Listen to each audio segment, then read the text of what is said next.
Well, it should be on my end. There ain't no telling.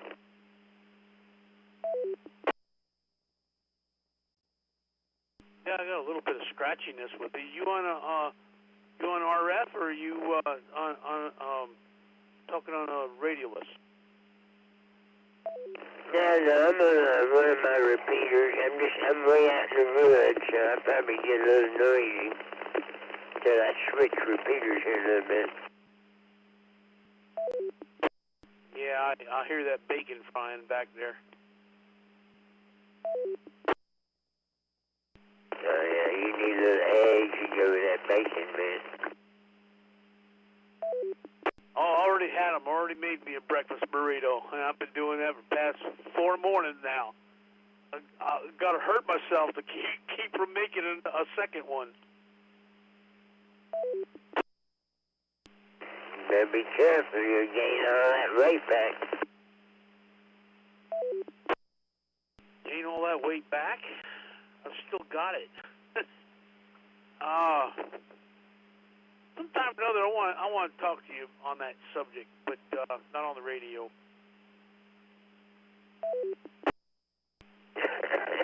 Roger.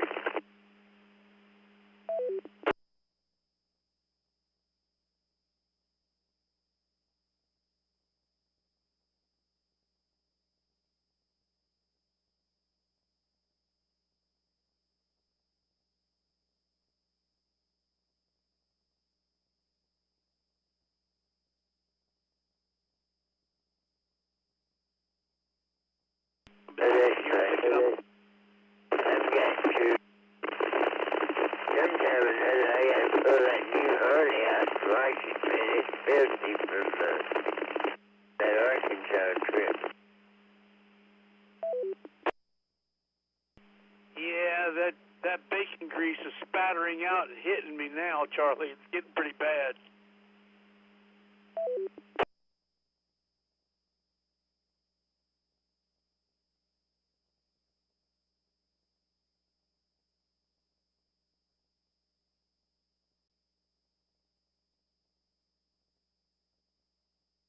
Can you hear me a little better now? Oh, yeah. Mucho más. That's what I thought.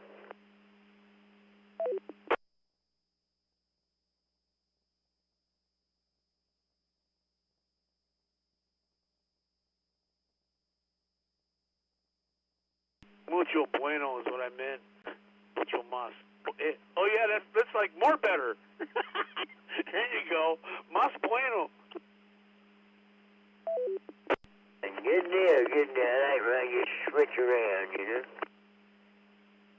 Uh-huh.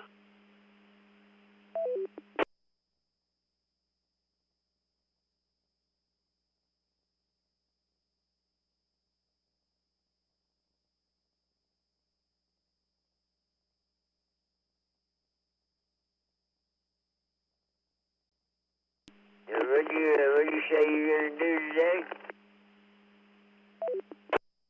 That's what I was going to do, but I changed my mind because the temperature was up so high. I was going to take a little Jeep ride and go get me some bread at the corner store. It's only 87 here right now. Yeah, he says only 87. That to me is intolerable. It's tolerable on a motorcycle because you don't have so much enclosure around you. I got that big old windshield up in front of me on that Jeep, and there's a soft top on it, so I can't fold the windshield down. So that's the tune of that note.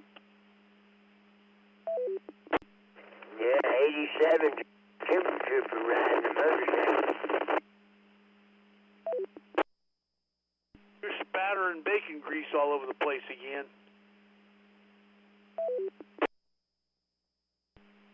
Alright, I switched to another one. You hear me now?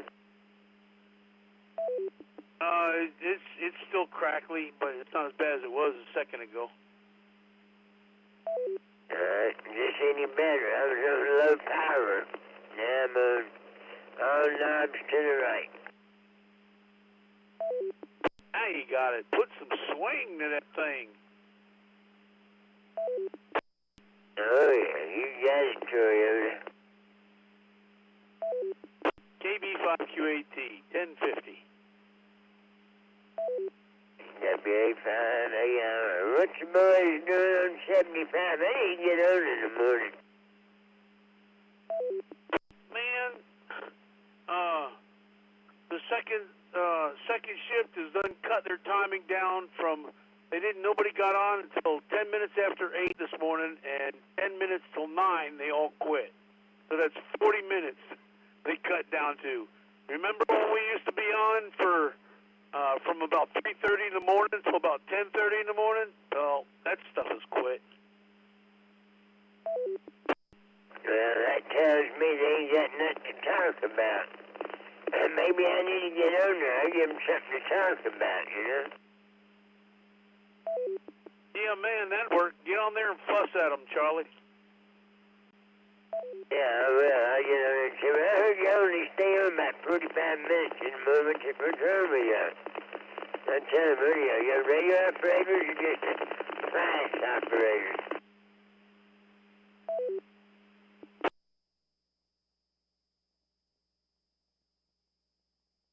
Yeah, appliance operator's about right. It's about the second shift. About all they talk about is radios, the newer radios. Radio. Oh, let's not forget the ball sports and politics.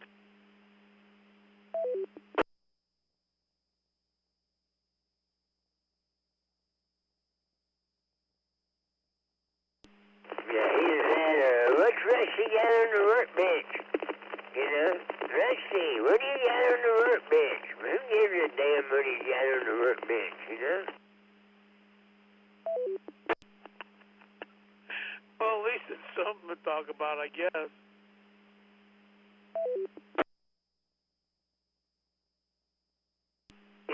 I hear that now, my lord. What you got on the workbench?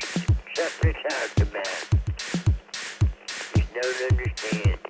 That tells me right there ain't nobody got nothing to talk about except what Rusty got on the workbench.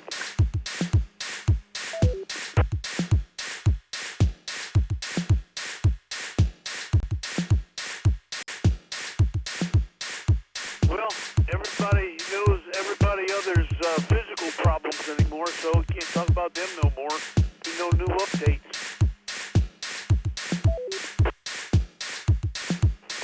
Yeah, ain't no new updates, ain't nobody getting in the book, ain't nobody moving, so they just run out of things to talk about.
decided I wanted to take that muffler off the back of it and put a straight pipe, and I did that. The first time I hit that Jake brake, I really regretted it. That thing was loud.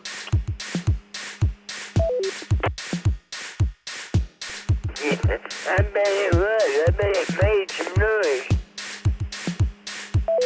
What? It's like, man, what did I do? It sounded good, you know, otherwise, but boy, you hit that Jake brake, what a racket.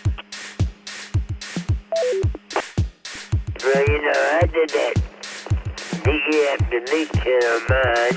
I dialed my, those 600 coming, I dialed it up to 650 horsepower.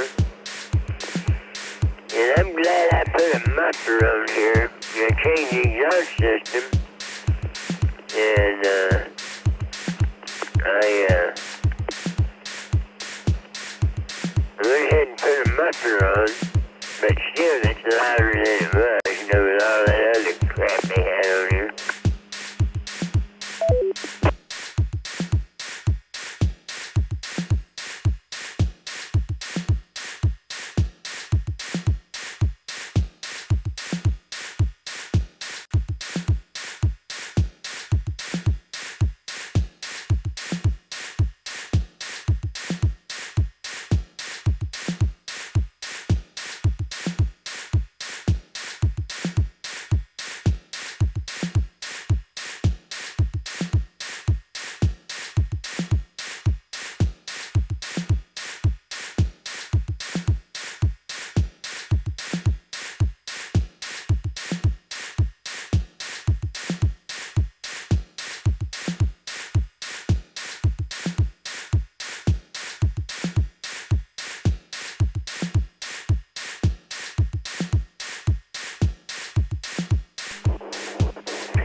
KI5, OKS. Good morning, Charlie, and everybody else on frequency.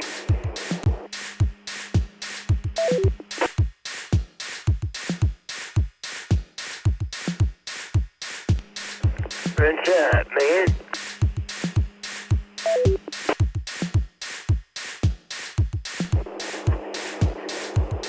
Hey, what's going on? I'm just headed for between Austin and San Antonio. Left the house early this morning. I'd go to Austin, and now I'm down all the way to San Antonio.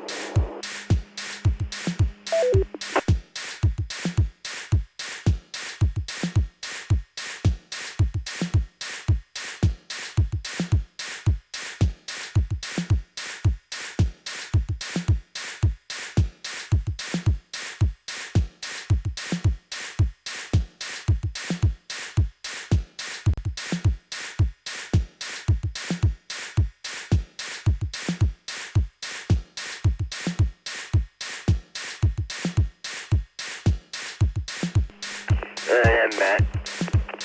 No, reading a text about a repeater, GMOS repeater supposedly ain't working good.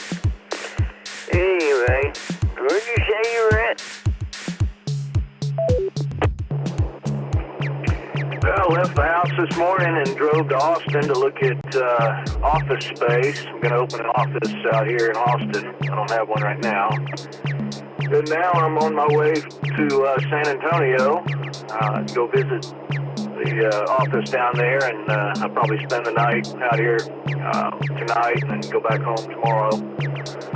Just left the house in time to be at a meeting at 9 o'clock in Austin this morning, so it's been kind of a long day so far.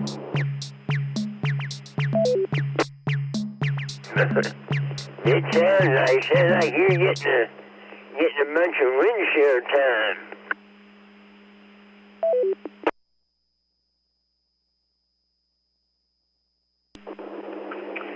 Yeah, I think I've been every week for the last 6 weeks, either to San Antonio, Austin, or New Orleans. I think I've put about, I probably put like 6,000 or 7,000 miles on this truck in the last 2 months.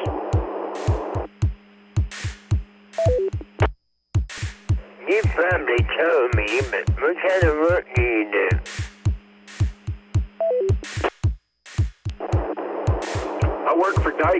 air conditioning, and I'm a regional manager for the commercial group. So I have from New Orleans over to Phoenix for the factory service offices.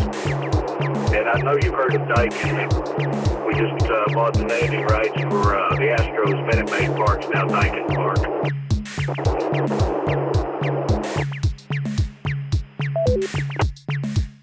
Oh yeah, I've heard of them. They're a big outfit.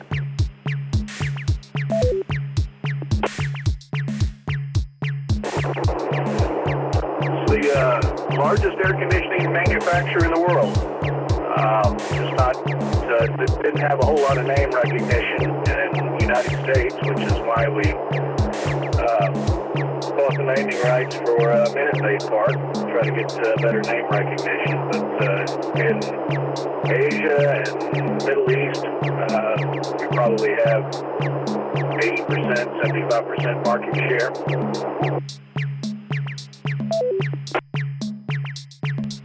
Yeah, y'all saw a lot of big units. What's the smallest unit y'all actually sell?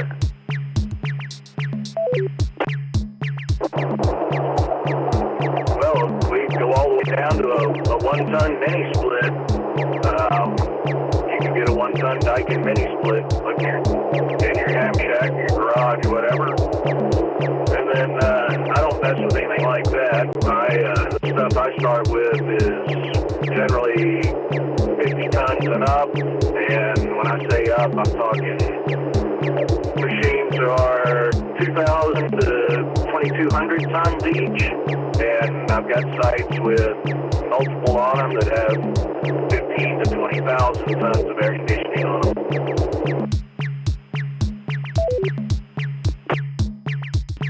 Yeah, I didn't know y'all sold all the way down to little mini splits.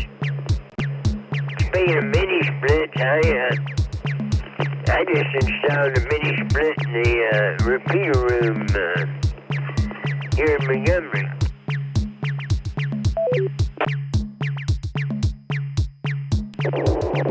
Yeah, they're pretty neat. They're nice. They're easy to install. They work good. They've gotten cheap.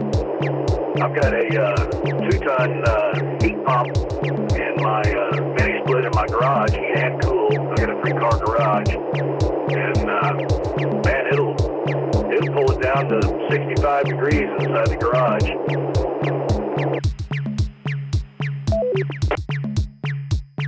Oh yeah, they work well. I know that. I put one time in a little bitty repeater room, not very big. It's really oversized, but you know it doesn't run long, but it keeps it nice and cool in there. And I also put one in my TV room. My TV room in the evening, we got a bunch of windows in that little room. You know, it's, I don't know, 300 square foot TV room. It ain't that big, but it would get hot in the evening, so I put a mini split in there. They run it freeze you out if you wanted to.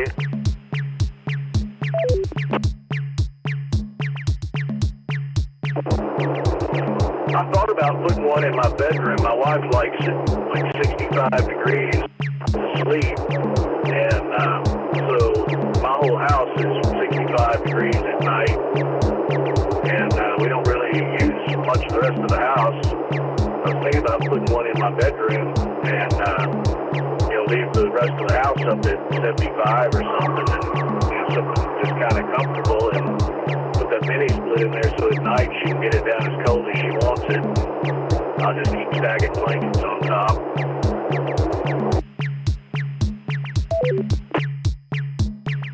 Man, I keep my daughter, we built like an apartment on one side of our house. About 1,000 square feet. Little 2-bedroom, kitchen, living room area all together, but my daughter keeps it 69 degrees over there. It just tears me up. I keep my side of the house at 74. Then at night it goes down to 72 when I go to sleep. She comes over on my side of the house to eat or something. She turns it down. I tell her, quit turning that damn air conditioner down. Anyway, I set the thermostat up and she only turned it down to, I don't know, 70, I think.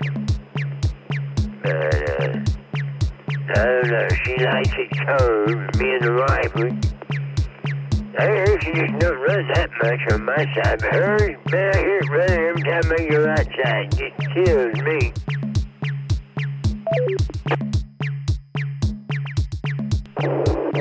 So your one-ton unit you put in your repeater ref, is that a 120 volt unit or a 220 volt unit? It's just a 120 volt unit. It's a prime, P-R-I-M-E, prime little one-ton unit. No heat or anything, just air conditioning.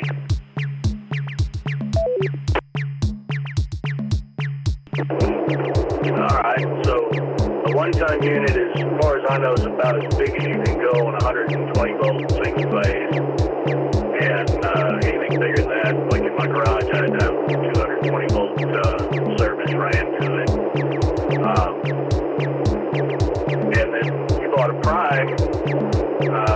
Those are made by a company called Gree, G-R-E-E, and they are extremely popular down in Central America and Mexico and in Europe. It's a very popular brand, but they sell it under a bunch of different names, Prime being one of them, which is what I have in my garage, made by Gree.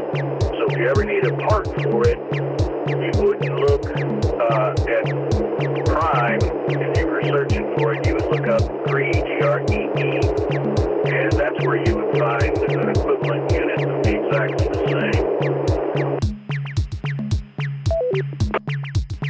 That's good to know. I had no problem with it for a while.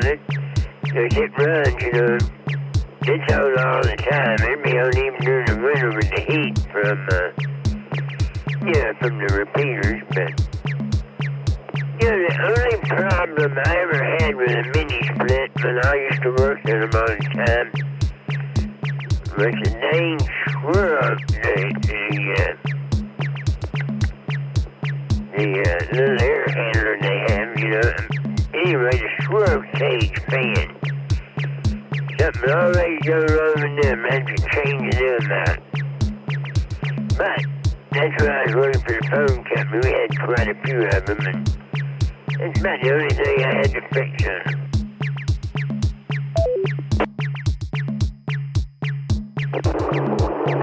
Well, they've gotten so cheap, unless it's something real easy and a cheap part, it's, most people just swap them out, because you can get a one-ton unit for $350 from the distributor. It's over on, they used to be over off of Pine Line 290. They're, I think they've got a new place out on I-10 towards Katy.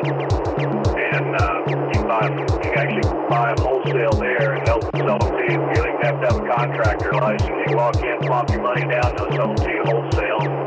I think they're around $300 for a one-ton. I think I paid $549 for my 2-ton heat pump. Yeah, the one I have in the house, I think that's about what I paid, $5-something. And the one that I just put in the repeater room, I did. Bob, he had picked up a few of them somewhere, and wheeling and dealing, swapping this and that. He gave me one. That's what I put in that repeater room. But yeah, I looked up the price. I just looked up.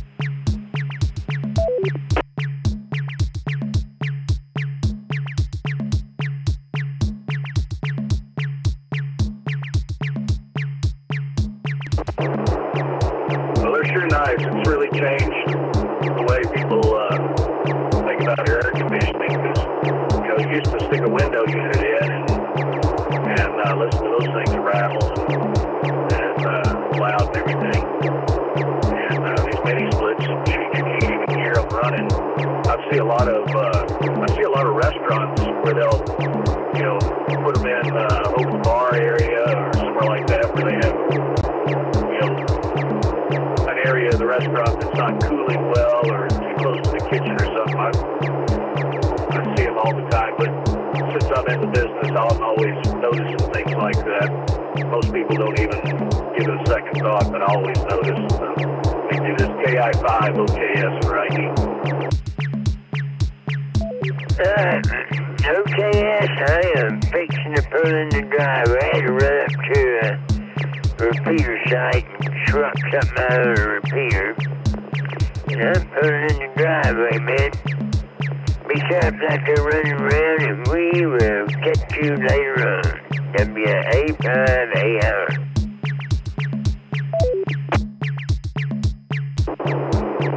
All right, Charlie, you have a good one. I'm about 40 more minutes to San Antonio, so I'll catch you next time. KI5 OKS.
KB5 PGY testing.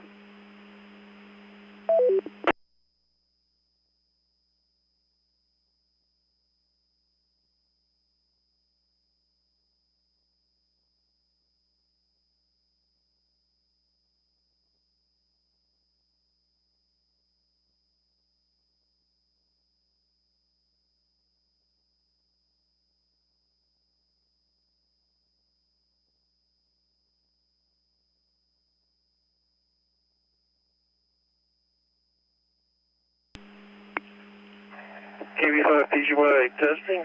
1, 2, 3, 4, 5. 5, 4, 3, 2, 1. KB5 PGY clear.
Good afternoon.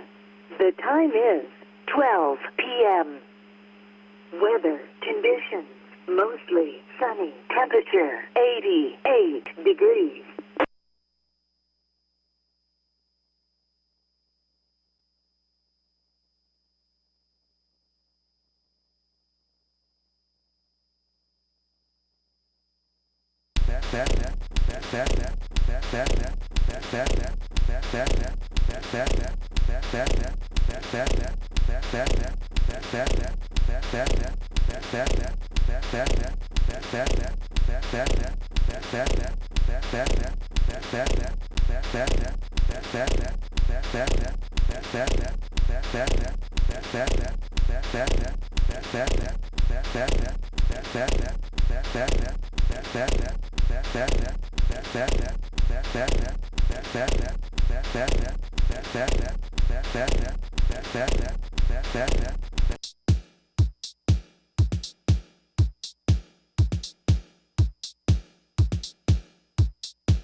Node 48752 disconnected.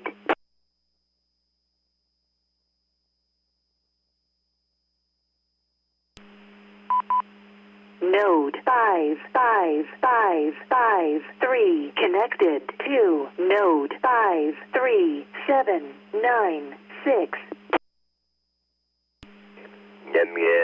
A5AIR testing. 1, 2, 3. Audio level is pretty good. A5AIR testing. 1, 2, 3.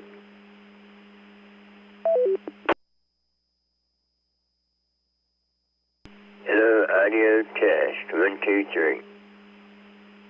Audio level is just about right. Hello, audio test. 1, 2, 3.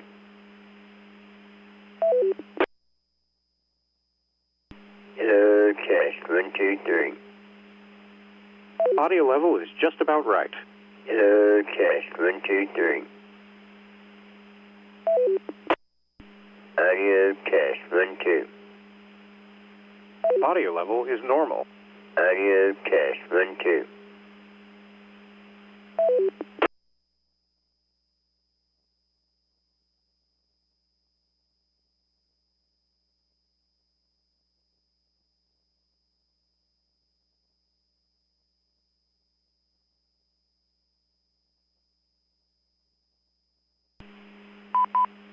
Node 55553 disconnected.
It's gorgeous and sunny down here today. KZ8TG Mobile 73 off. Node 48667. All right there, Tim. We got your entire comment, and I'm glad I catch you before you got to the end of the rope. And I know exactly where that is. I've driven through there several times. So I'm going to stay 73 to you. I'm going to go back up here real quick, and I'm going to try to catch that WB9 station. Would you come back and give me your call a couple of times, please? Whiskey Bravo 9, Whiskey Victor Bravo, Kurt Claremore.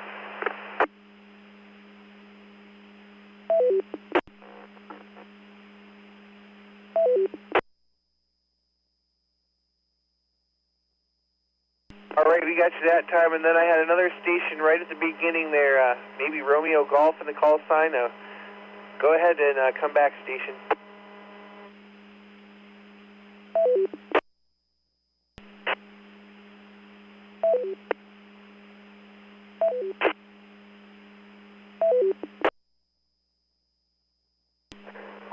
This is KJ5 GWN, Kilo Juliet 5, Golf Whiskey November.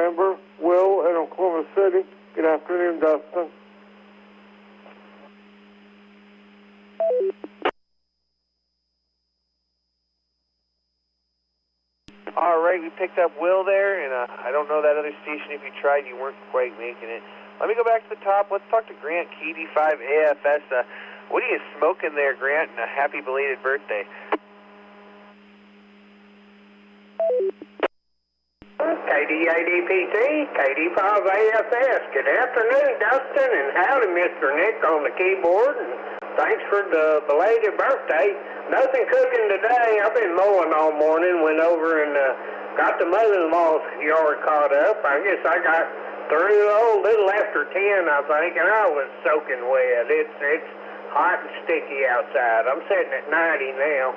Other than that, went to Arby's and got some lunch because I was starving after I got cleaned up from the mowing, and that's about all that's going on here, Dustin. Just checking in, saying hi, and great to hear you running the net. Thanks for picking me up, and I will send it back to you, sir. KD5 AFS.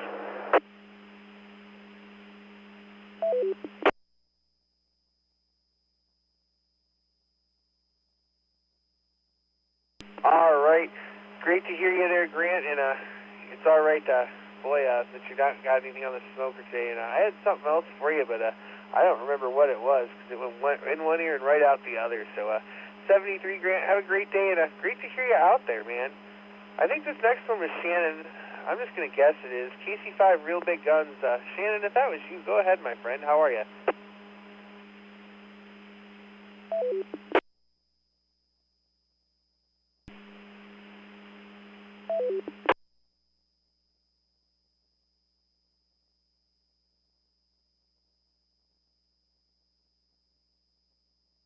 One more time, KC5 RBG. Shannon, are you out there?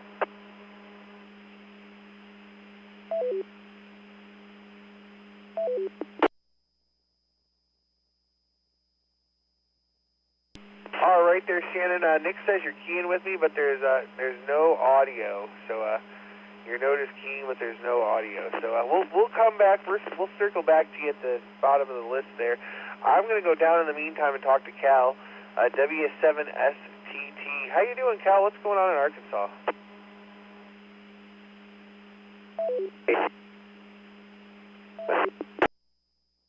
Now, I'm just about convinced that I might be lucky enough to survive that mess that put me in the hospital last week. And overall, I'm feeling so much better. The only trouble is, my get up and go done got up and went, and I think it's hiding outside somewhere because I haven't found it here in the house yet. Other than that, I don't know what the temperature is. Earlier I looked at it, it was 80-something, and so it's probably pretty warm out there. Partly cloudy and doing its thing. Other than that, don't have a whole lot to talk about, except we would thank everybody for their concern when I was ailing and feeling so much better, almost human for a change, and that's Node 48678 disconnected.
Node 48752 connected to node 53796.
Good afternoon.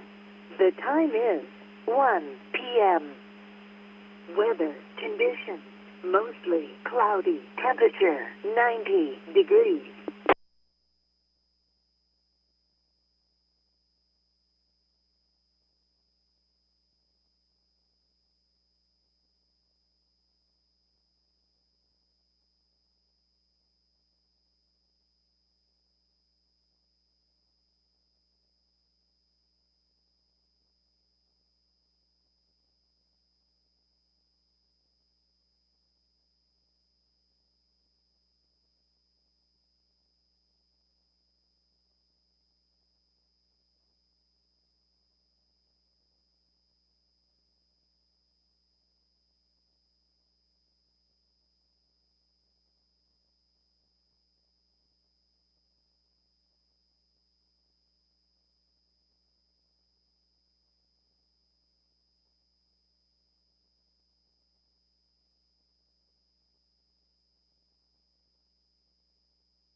Good afternoon.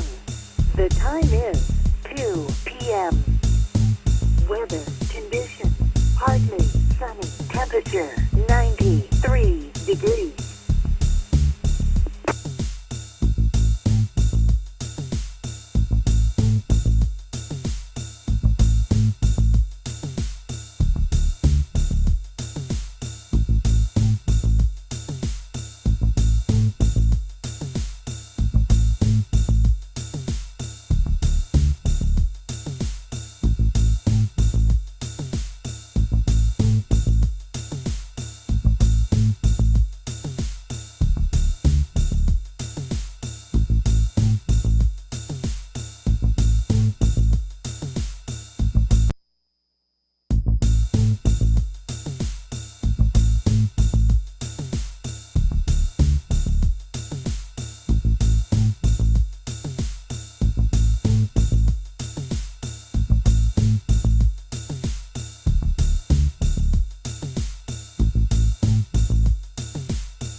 Good afternoon, South Coast Reflector, K5 ACB Mobile.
somebody sitting on their mic down in the woodlands.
Well, there we go. I guess somebody was sitting on their mic.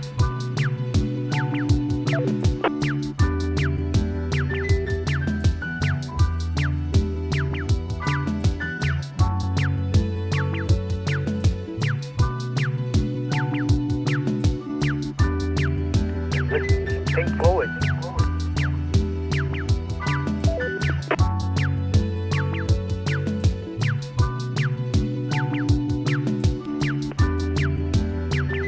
I could hear something in the background, but I couldn't quite make out what it was. K5, ACB, good afternoon, Sean.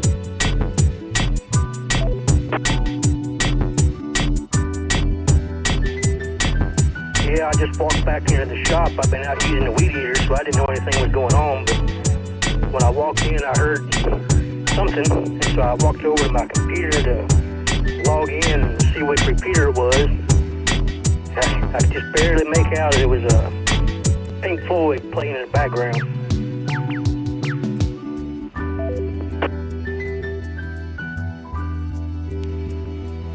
Oh, gotcha. Well, I don't listen to that kind of music, so I wouldn't have been able to pick it out, even if I could hear it, I guess. But yeah, it was a Woodlands repeater. It was teed up for like 3.5 minutes.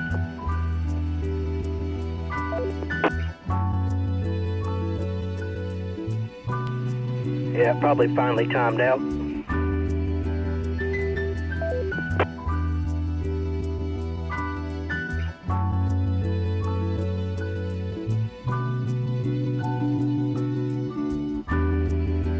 That would be called butt mic.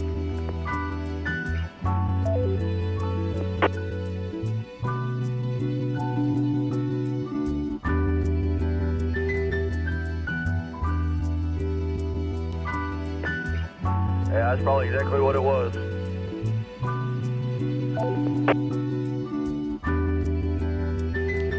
It happens. I've done it myself.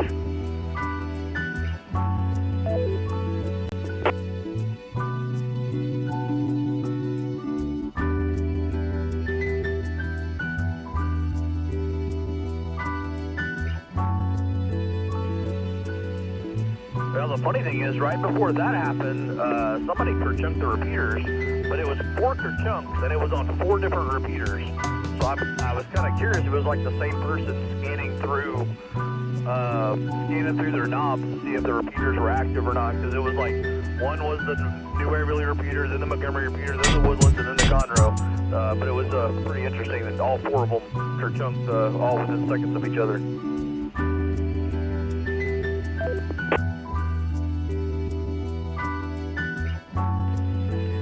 got somebody probably testing their programming. I wish they just throw out their call sign when they do that. Speaking of which, W0SPH.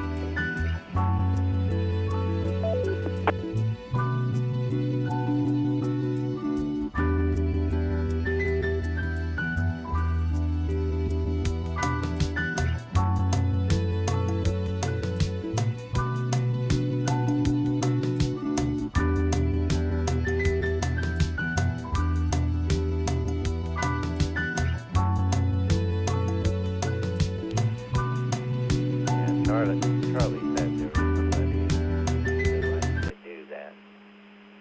Makes the roundhouse, if you would. You don't like it. Anyway, Cap, UTZ.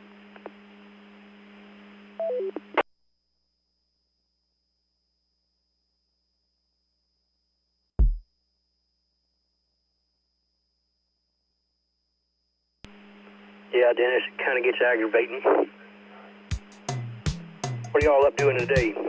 I'm trying to finish up my yard work.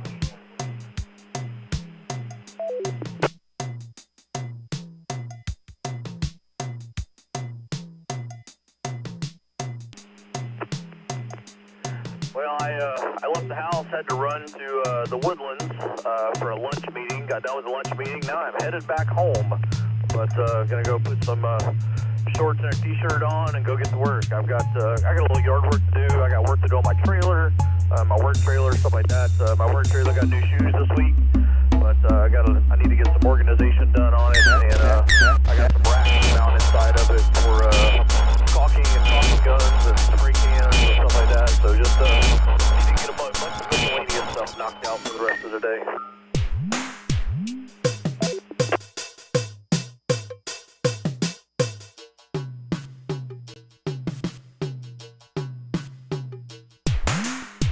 I'm hiding. Thermometer says 100.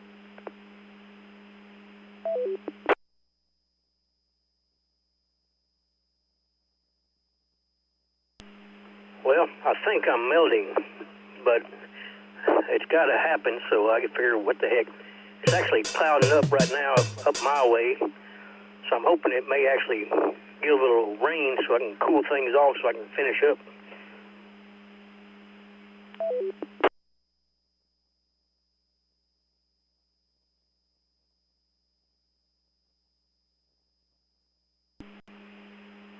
I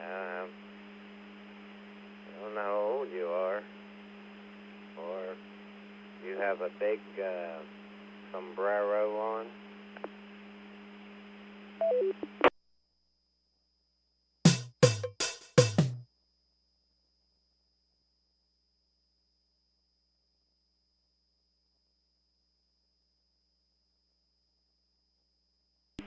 Dennis, I'm in my mid-50s.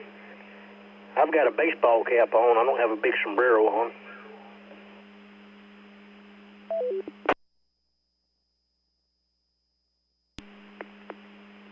Man, I'll tell you something that was life-changing for me. I do a lot of jobs that are outside, so one day I'll be completely inside working on the computer, never walk outside, and then some days I'm outside for 8 to 10, 12 hours. But they make this little battery-packed fan that clips on your belt, and then your t-shirt clips into it. And so it sucks cold air in the bottom and blows that air up your up your back or up your stomach, or whichever side of your you've got it clipped onto your waist. But man, just amazing. And they're like $20-30. They're pretty cheap. You just plug them in with a USB battery pack and charge them. But it's a little battery powered fan. Get them on Amazon. But man, they've been great. K5 ACP mobile.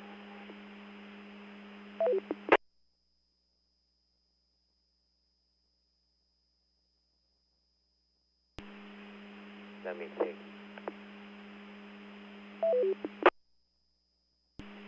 I saw that and I put it into my favorites. There's another one that got 2 fans, and you can buy this cheap little vest, and it's up like a puff man. Yeah, I bought it at UTV.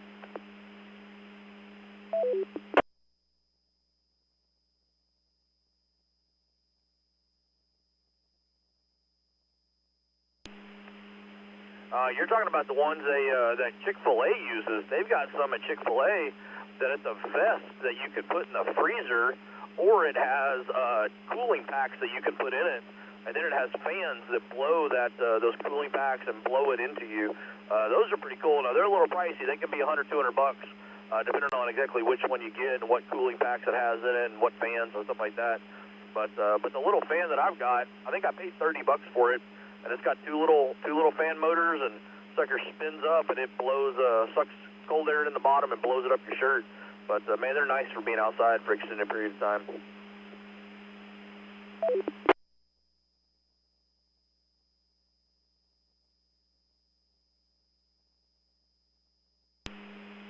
Yeah, I think that's the one I bookmarked. Belt clip thing. Yeah. Yeah, I forget where I saw it, but when I did, I said, well, that's a good invention.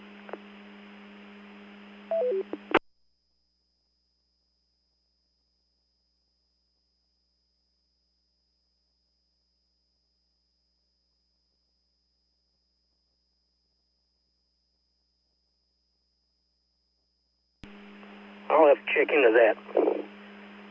All right, well, I got to put both hands on this next little project I'm going to be working on, so I'm going to jump off the radio, y'all. Brandon, be safe out there, and Dennis, enjoy the air conditioning while it's 100 degrees outside. Well, I'll let y'all after a while. W0SPH.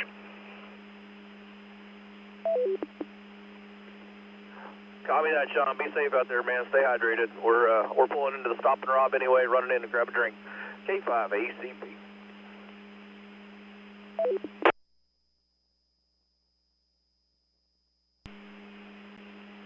Okay, dokie. Yeah, Sean, that's probably why you can tolerate it more than I, because I'd be mid-70s. I gotta watch it. I gotta put a jungle hat on or something like that, and then I have to wear long sleeves because I have to watch this old skin of mine, from the sun. But, alrighty. Yep, I'm gonna hide until the shadows come. Take care. KF5, UTV.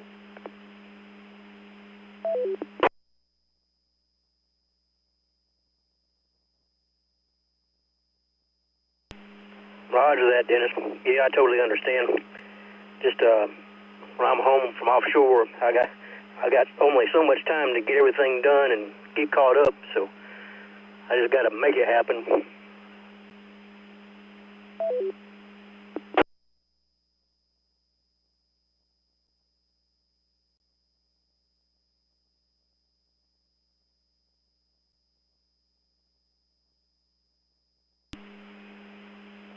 Yep, copy that. That's clear.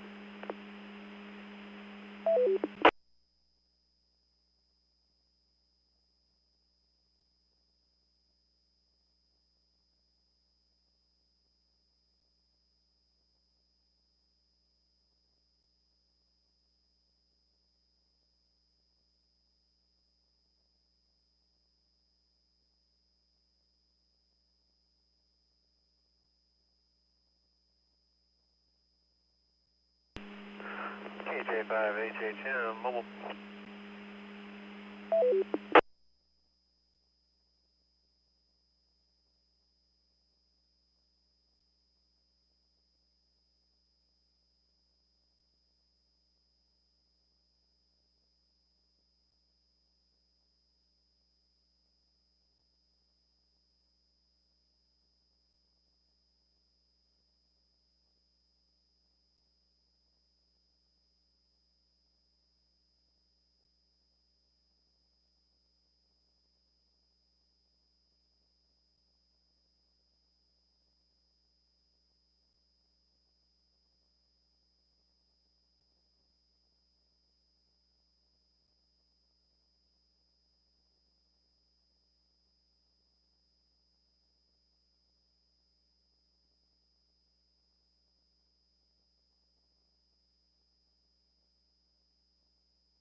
Good afternoon.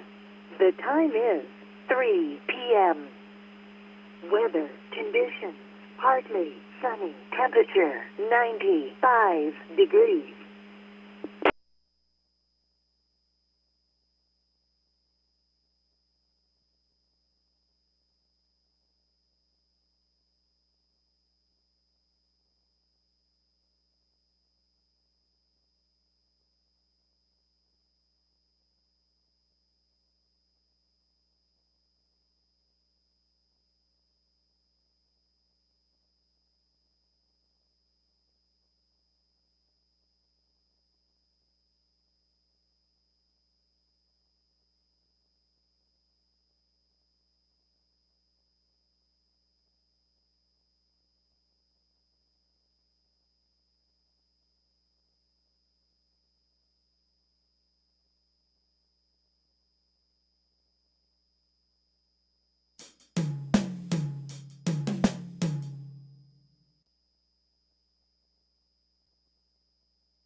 5 DRI mobile.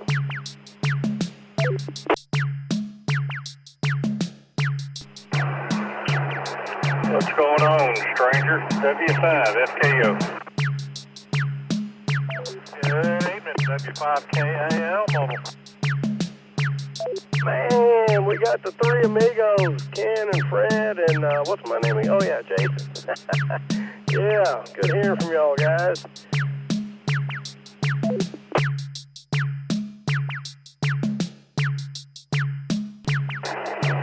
We all been working goofy hours and hadn't been able to sync up.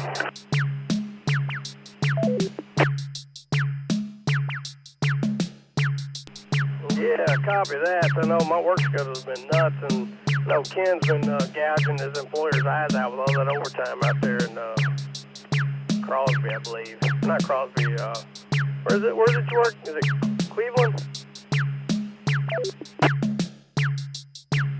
Conroe. Ah, that's right, Conroe. Yes, sir. Yeah, Ken, you get all that overtime, man. I don't know how you sleep at night, man. You should feel guilty. You know, I'm close to 62. I gotta pass that Social Security somehow.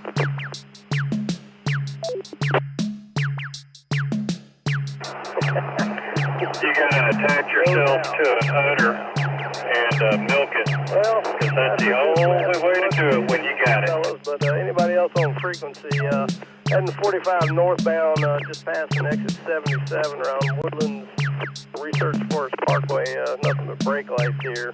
Just seen an ambulance pass by on the HOV lane, and sound like I hear a police officer coming up behind us. So if you can avoid 45 northbound around the Woodlands, might not be a bad idea.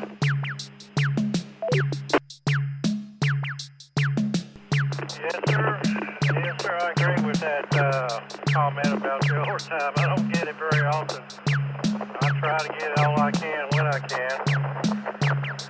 Man, I'm sorry you got to be on I-45. I don't have to do that no more.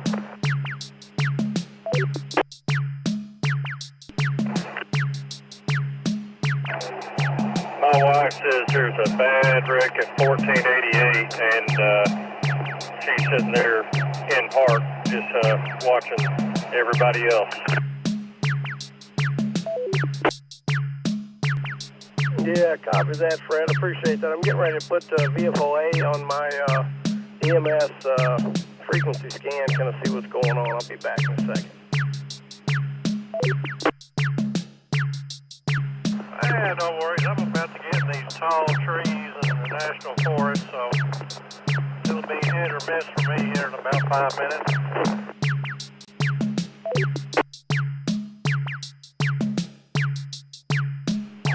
Man, I wish I was in the tall trees of the National Forest, because that meant I'd be 15 minutes from the house. Instead, I've got about an hour before I get there.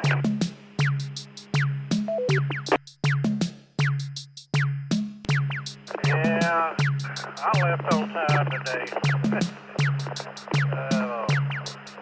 My supervisor did give me my next project to work on, so I just thought I'd mosey on home. Head in tomorrow at normal time and see what happens.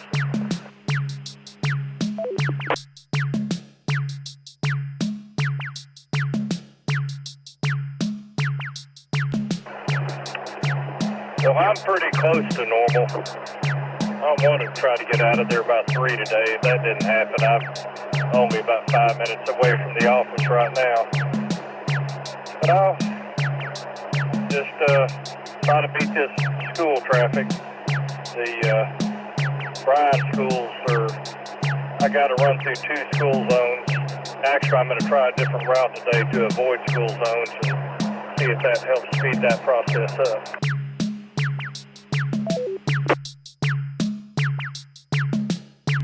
I hear you there. If I go in at my normal time, I go the National Forest route. 0 traffic and about only a 25% chance of getting behind a school bus. Same way with the ride home.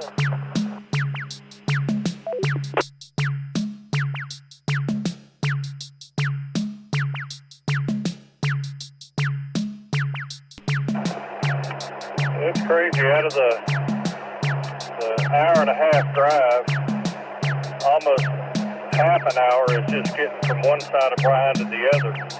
As soon as I get outside of this little town, then I'm able to make pretty good time. But I always take the back roads. I try to stay off the highway the most I can.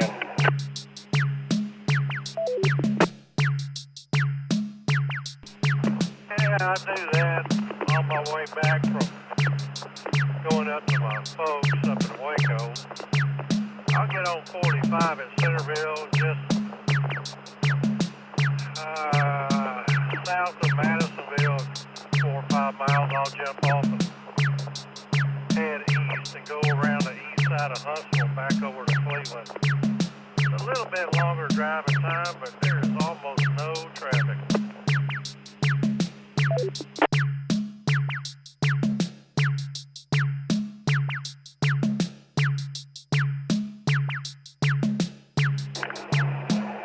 And that makes that extra time worth it, I promise you.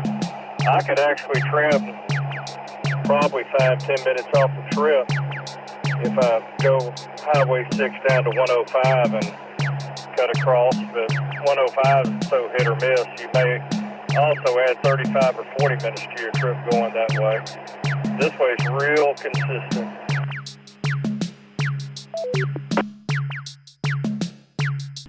Oh yeah, when I used to have to cut over to Highway 6, go up that way, I'd go up to Huntsville and take 150 over, not 150, 30. Come in Highway 30 all the way over to Highway 6.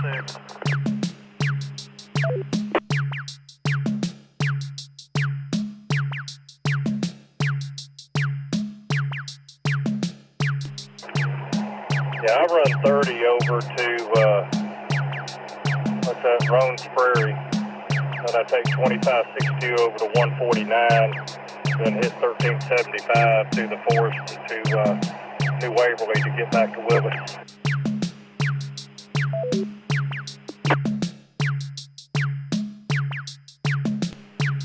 Yeah, I made that trip a few times on the way back, but I wasn't pressed. That's a nice drive.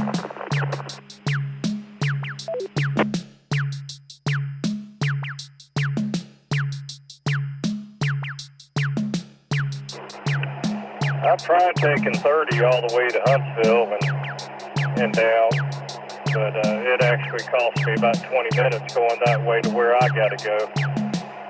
Considering you got so much further out to the east to go, it may be better for you going that way.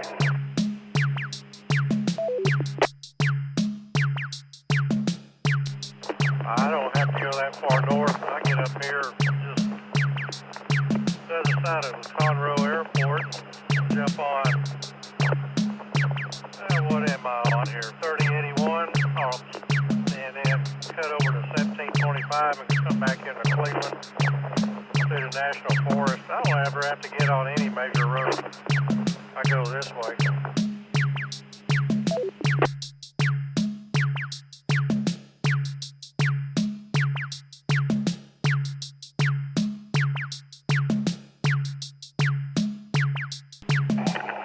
We keep talking like this, we're going to have a bounty put out on us. All the people having to sit in Houston.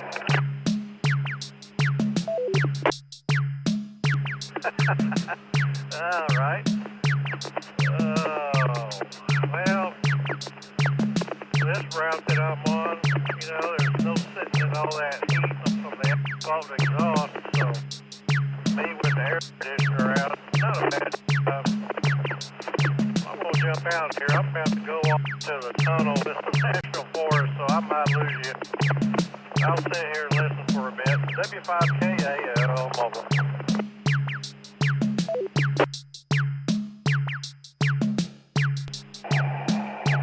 All right, Ken, good talking to you. It's been a while. W5FKO, mobile as well.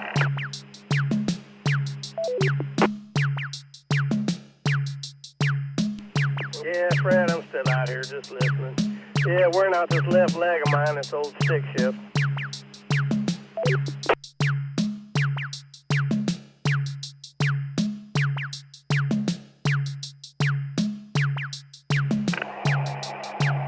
Man, I don't miss them days. Whenever I worked out in Houston, I drove a Jeep, and I was dead determined that I was going to have a standard transmission. And about 2 days into that trip, I wanted to kick myself in the backside for it.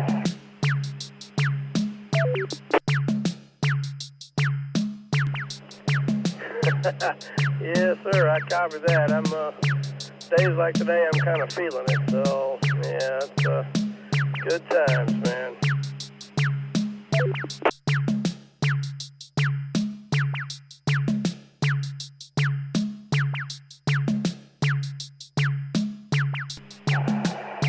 So, your schedule been kind of out of whack?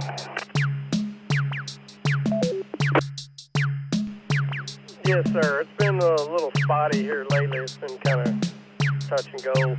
In power generation, our business is picking up again, and it's been kind of crazy.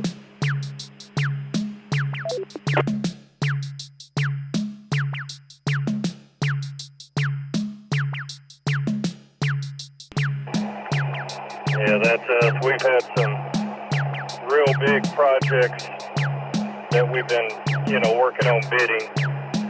And then we've had several big projects that we picked up earlier in the year that are actually starting to kick off. So got to get our hands all tied up and the handoff between us and the project side so that they have a good understanding of our thought process behind the way we bid it so that we don't set them up for failure.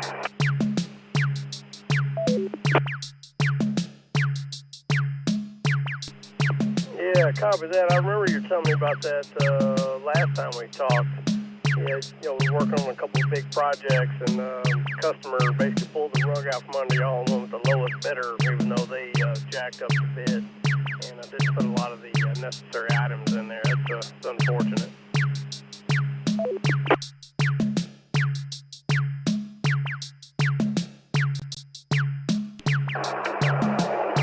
Well, you win some and you lose some. We shoot for only winning about 10 or 15% of what we bid, and that helps us keep our margin up so that we don't get too busy and we don't have to buy a lot of equipment and hire a lot of people for lower paying jobs, where we can just work on getting the good work that actually pays a little bit better. So far this year, we're doing pretty good. We picked up, 53 million is as of yesterday whenever I updated the report. So we're doing okay.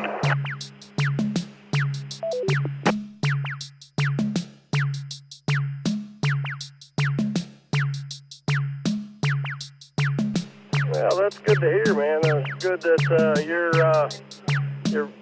winning the work that you know you can win, because that's always a problem. If you overstaff a job, then you kind of get in a bind.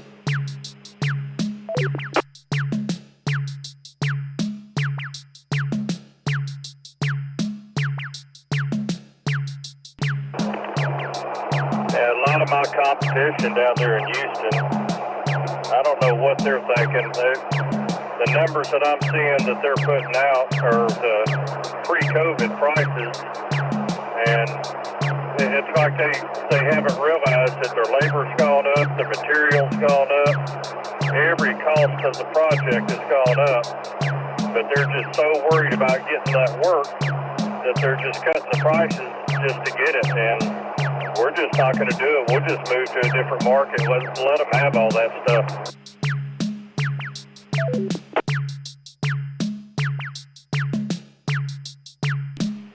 Yes, sir. Copy that. It's like that old saying, good work is not cheap and cheap work is not good.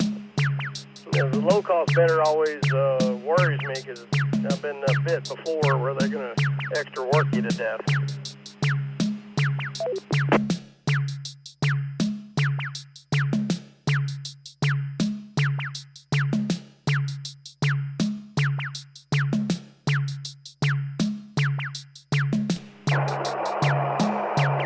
Yes, sir, and they will try to do that if you let them. Fortunately, we got a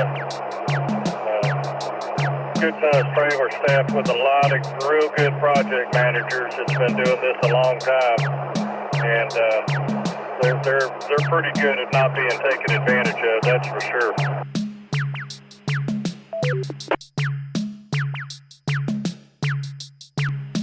Yeah, copy that. It makes a difference if you got a staff that knows what they're talking about and can't pull the wool over your eyes. Yeah, no doubt. Hey, changing topics, I was just thinking back. I don't know, we talked sometime maybe 6 months ago, and you'd had a problem with your antenna flying off or something like that. One of your mag mounts had failed or something. Did you ever get that resolved?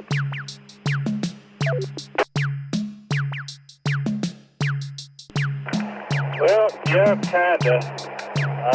I took the lazy way out for now.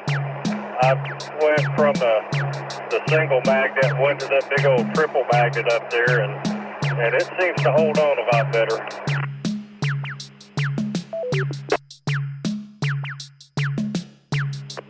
Yeah, copy that. Are you running that Diamond Super Gainer 7900? Is that correct?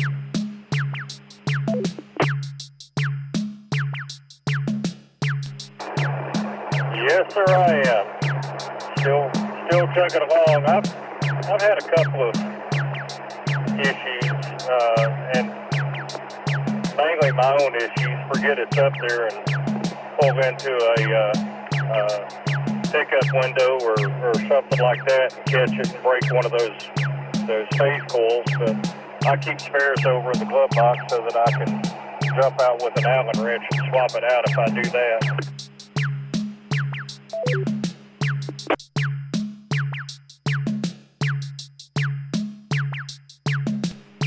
Yes, sir. Copy that. I was trying to give a long pause in case somebody else wants to jump in there. Yeah, I mean, I took your advice. I bought two of them, one for my work vehicle and one for my truck. And, yeah, I love those antennas, man. That really reaches out there and talks to folks. I've got mine mounted. I think I sent you that procedure with how I did that on my truck. On my work car, I just got it mounted to the trunk with a typical mount or whatever. But the only problem I've had is, those phase capacitors or whatever they call them. I've had one of them actually fail on me and lost the tip of one of the antennas from, I guess they call it phase 1 or module 1 or whatever it's called, element 1. And I had to get a new one. And anyway, long story short, I was talking to the tech support guy, and he said that they've had issues with quality control from one of their vendors, and that's since been rectified because that phase capacitor should not have failed because it got loose and it actually stripped out and flew off.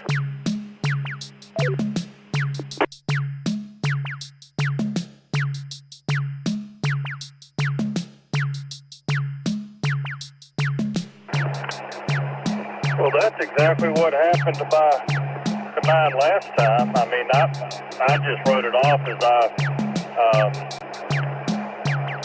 like something that actually, like I'd hit something and broke it. But, I looked at it and it just looked loose one day, and I'd done myself. I sit there and I was going to try to tighten it up, not realize that there was a coil in there, and I broke it. So ordered a replacement, and then I've actually ordered a complete set of all of them so that I'd have all that in the truck with me so I don't have to wait for the parts to come in.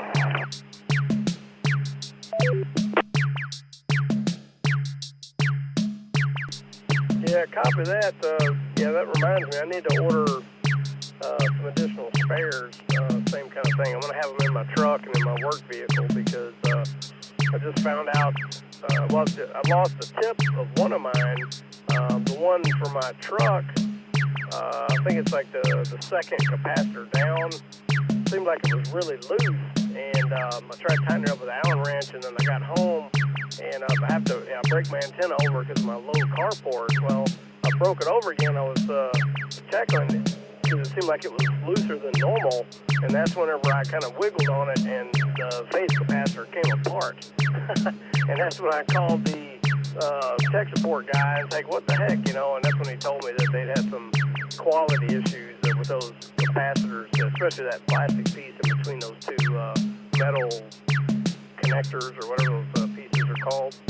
Yeah, so anyhow, a little bit of information there. I need to buy some more to have spares. I just bought enough to replace, but now that you say that, spares is probably a better idea.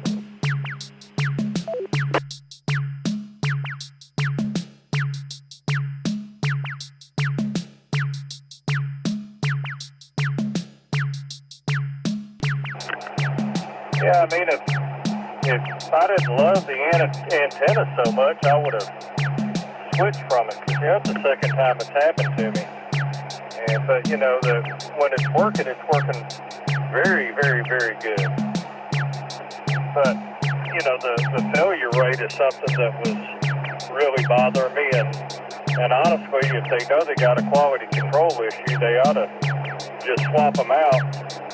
Instead of saying, well, we'll sell them to you $15 to $18 a piece, depending on which one it is, and cost them more money, because they wasn't exactly cheap to buy.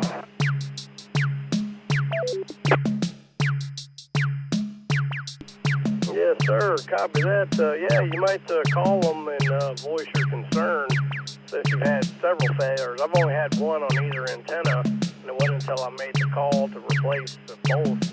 That's when I found out that bit of information there. So, and what I find interesting is because I started out with the little brother to those, the 7500, and I've had no problems with those. So, if this continues to happen and they don't get the problem fixed, then I'll probably switch back to the 7500. And on that note too, the only benefit that I like with the 7500 is that they've got that. I think it's called a KSG 900 or something like that. It's got an electric motor that'll actually fold your antenna over, up and down.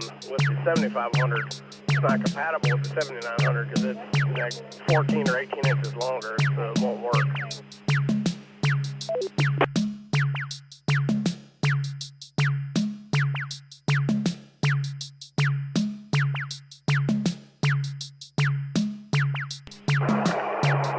Well, I haven't had any failures since the last time whenever I ordered all the spares. Of course, I have spares now, nothing's going to break. But, yeah, that was, I wasn't fortunate enough to get a hold of anybody on the tech support side that would share that information. Instead, he was real good to give me the part numbers and how much they had cost and asked me for a credit card number, and he would get them shipped out to me.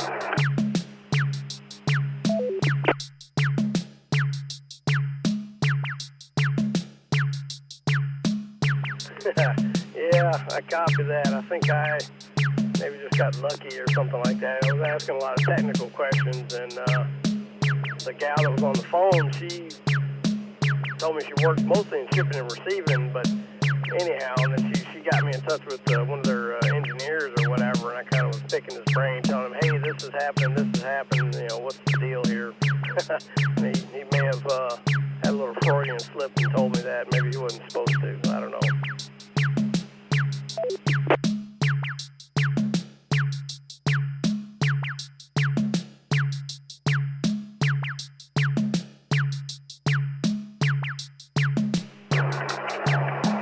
Yeah, I talked to James yesterday. I hadn't been on the radio probably 2 or 3 weeks.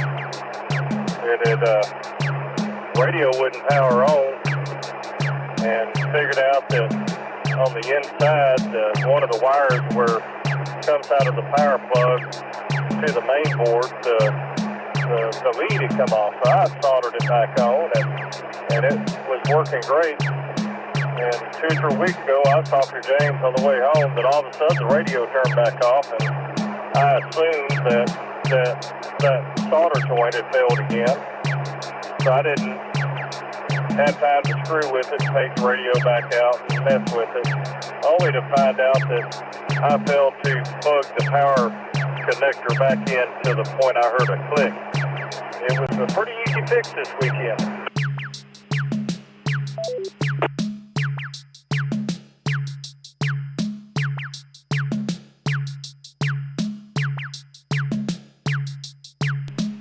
Well, lucky for you, it was that easy, because it could have been time for new radio day. But luckily you got that sorted, yes, sir.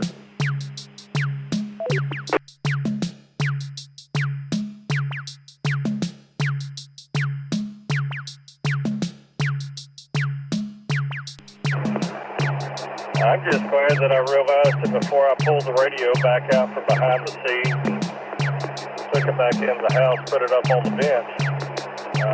Fortunately, it was quite obvious what the problem was with this time.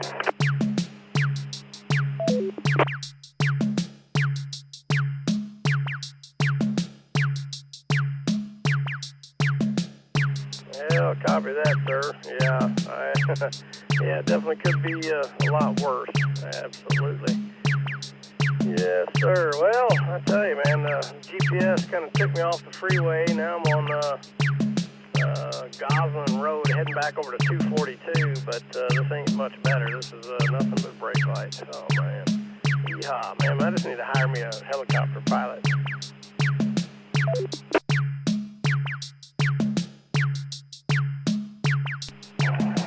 So where are you headed to? I know some backways around there.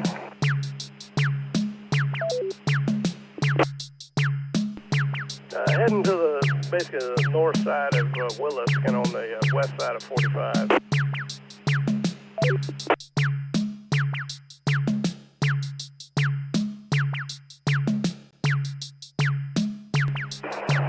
Yeah, well then unfortunately.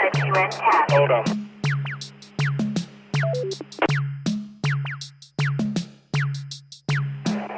Okay. Unfortunately, going that way, there's not really a whole lot you can do. Supposedly the wreck is right at 1488, so you get over there. But if you was going further out to the west, I could kick you off some side streets there off Goslin and kind of weave you through there and get off the beaten path.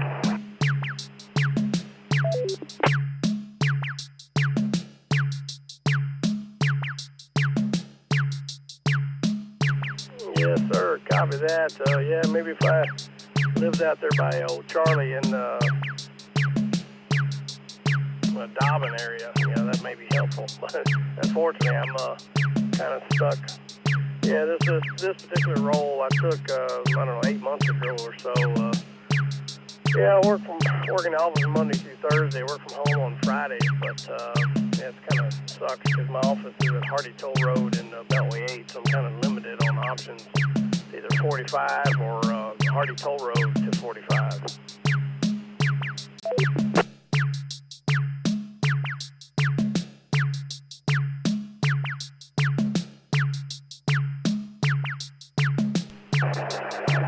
Yes, sir. Yeah, my wife,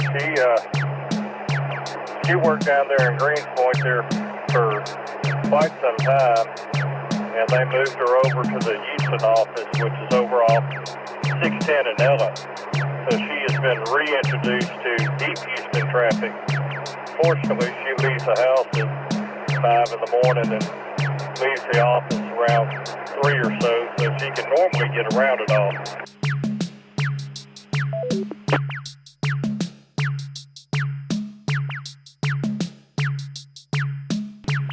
Yes, sir. Copy that. That's what I try to do as well. I'm usually at the office no later than 6:15, 6:30 in the morning, and then I try to leave by 3.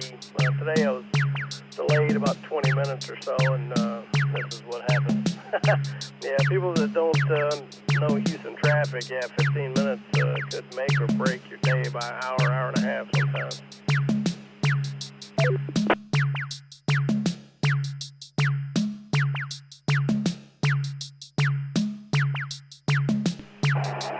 She has found that if there's a wreck up on 45, in the Woodlands, Conroe area, if she finds out soon enough, goes up on 99 and take it over to 1314 and run it all the way up to Conroe. And that's far enough away from 45, and it really doesn't add that much time to the trip, you know, the big picture of things.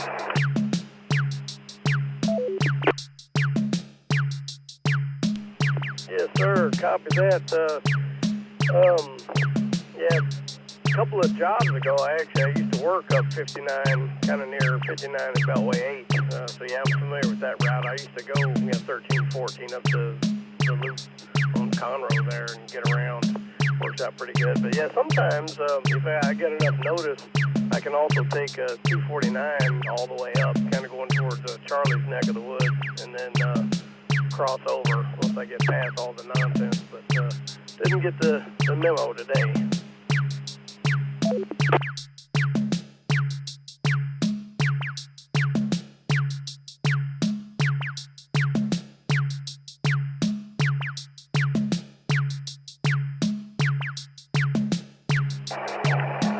It almost has to just be worked into your daily routine of before you leave the office to check the route, see if there's any red showing up on Google Maps, or check on that TransStar website, just see if you see anything before you leave the office and plan your route accordingly.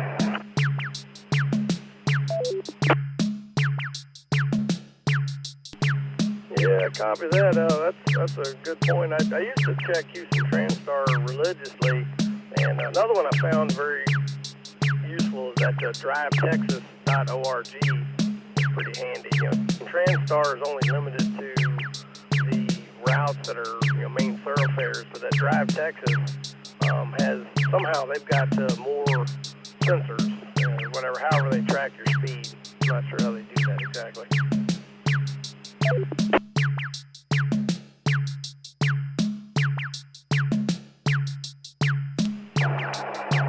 Well, they used to do it off toll tag readers, but the technology they use now is Bluetooth. And basically, whenever it sees your Bluetooth device come in, they assign it an anonymous ID. And then every time that it crosses past one of their sensors, their algorithm is calculating the travel time. So it's I say fairly new technology. We started deploying it at the county back in 2011, 2012 or so. But when that new commissioner come in down there, whenever I left, they stopped doing that. Heck, our traffic center used to send out text messages for the entire county. Anytime there was an accident or heavy traffic, you'd get a text message notification.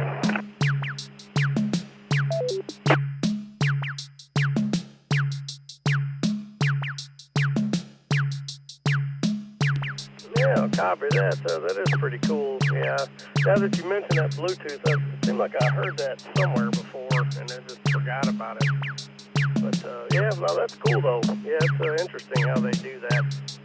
But yeah, if you get time, maybe look at that website. I'll look it up and send it to you too if I remember. But I think it's drivetexas.org.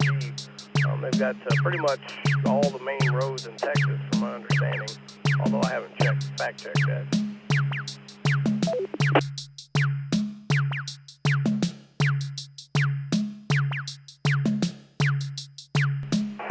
No, that's exactly what it is, and what they're doing is they're taking all the feeds out of TransStar and Dowtrans and all these big traffic operation centers that TxDOT has monitoring the roadways, and just aggregating all that data on one web page so that you don't have to know what each one of their individual websites are. Yeah, copy that. But yeah, to your point though, yeah, I've fallen out of habit of that. I need to get back into the habit for sure. May have prevented today's delay. Yeah, I still got about 45 minutes to the house.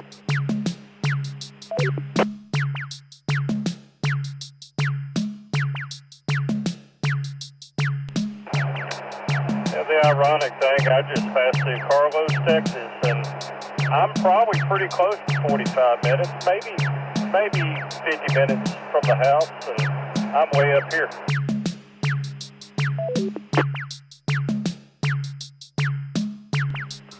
Won't you be my neighbor?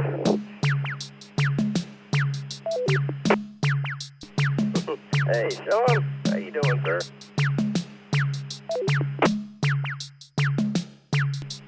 I am doing wonderful. I'm just out here doing some stuff, and I got my hands tied up. Been listening to y'all's conversation for a while, but he said he was in Carlos, so I know he's local. So I said, won't you be my neighbor?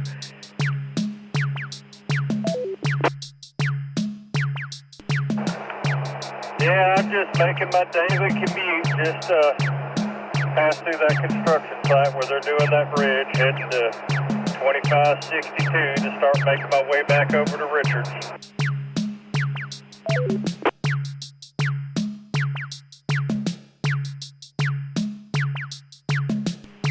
Roger that. I usually cut through there at, right there at Shiro and cut over to Richards right there.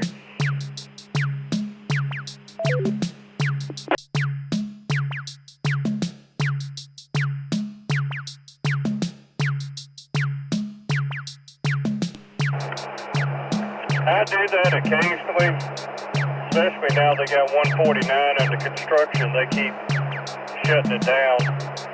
So it's about a 50-50 mix for me. Either I'll do 2562 and run all the way up to 1486. I think it just depends on which autopilot version is running that day.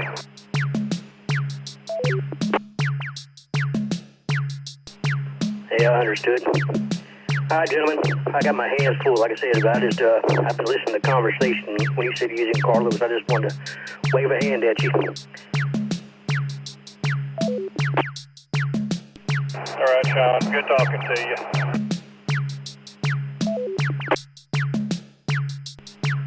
Y'all be careful out there. Enjoy your trip home. At least the traffic out in this area is not too bad. W0SPH, standing by.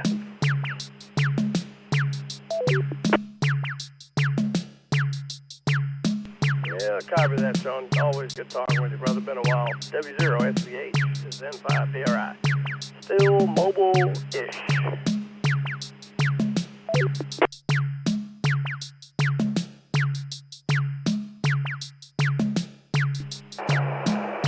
Yeah, Jason, I'm looking out my windshield, and the only car I see is probably about a mile in front of me, and there's one probably a half to three-quarter behind me. So, yeah, I'm sorry you're having the day you're having.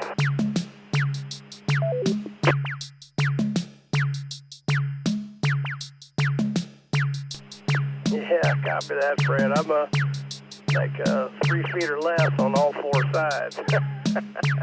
But hey, I try and spin it positive. Hey, man, gives me a little more radio time.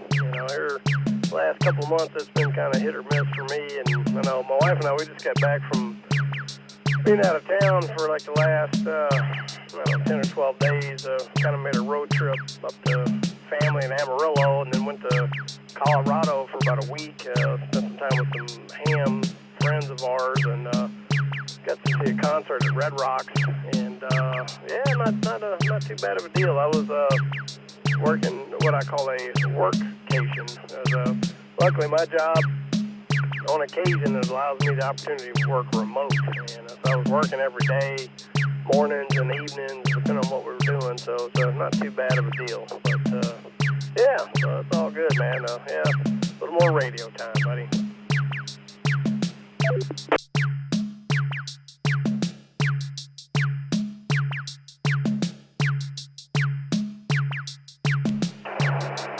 You had anything new and exciting happening in your life? Mine's been kind of monotonous, the same old, get up and go do the thing and go to the house and sweep and get up and do it all over again.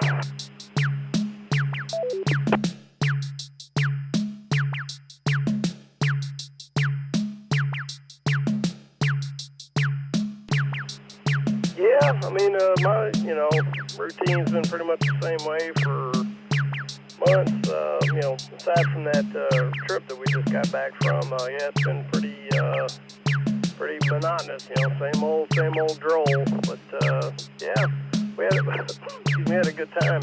Always enjoy going to Colorado, man. It's just beautiful. I don't know if you've ever had the opportunity, but yeah, I really like that place.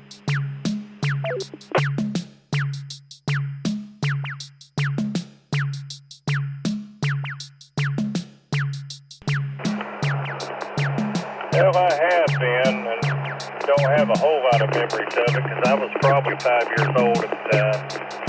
We took a little camper trip when I was growing up. We went up to Colorado and Wyoming and Utah and all that.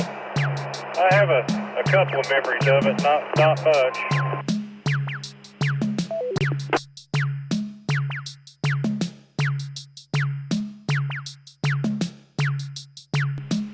Yeah, I'll copy that. Hey, let me let you go for a minute. I got a call coming in. I'll be back in a minute. N5, DRI, clear.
WA5AIR, this is N5, DRI.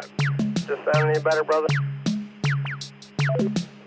Yeah, you seem to be louder. Who's the other station that was in there earlier, and I can compare him to you? WA5AIR.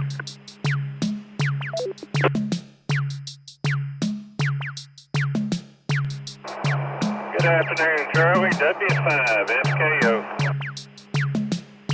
There you go, yeah, SKO, you got good audio, you sound good, but Jason's audio was real weak, that's what I was wondering.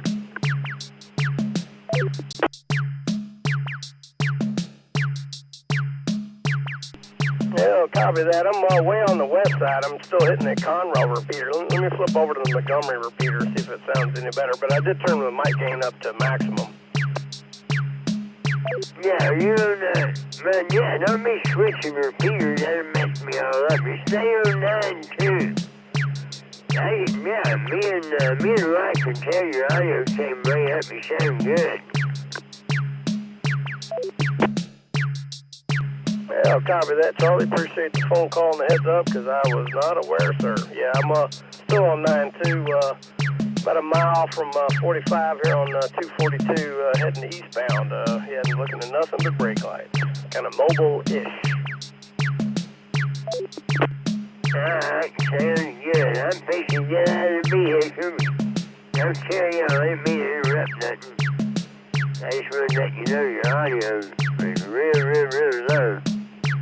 And I just set the audio levels on everything. I got, I don't know, maybe 2 more repeaters I gotta make an adjustment on, but the one you're on, I knew your audio should have been a lot louder than that. So anyway, that's all I was supposed to let you know. Y'all take care. I'm jumping out. W-A-5-A-R. Well, copy that, Charlie. Appreciate it, buddy. WA5AIR. This is N5DRI. Still mobile-ish.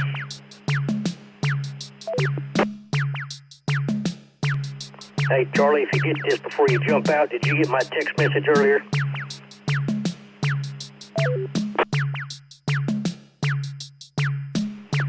Was it about 225?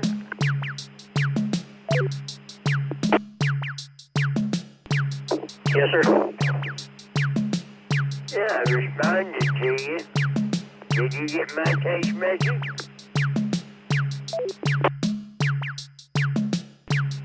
Evidently not. Let me check my phone. W0SVH.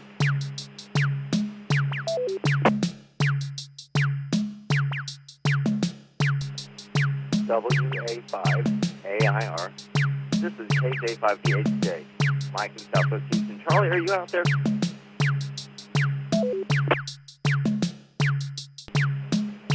Yeah, I'm right here, living live in color.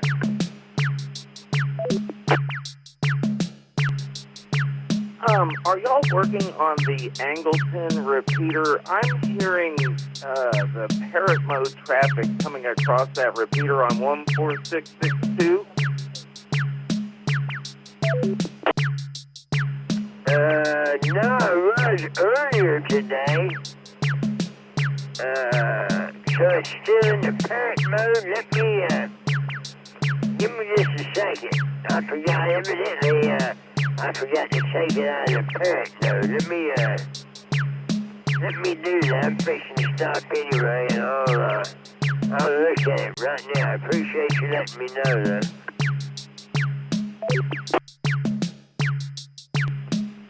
Roger that. I had a feeling that wasn't the traffic you were wanting to come across there. So, yeah, okay. Thanks, Charlie. I appreciate it. Have a good day. This is KJ5DHJ, and I'll be clear. All right, thanks for letting me know.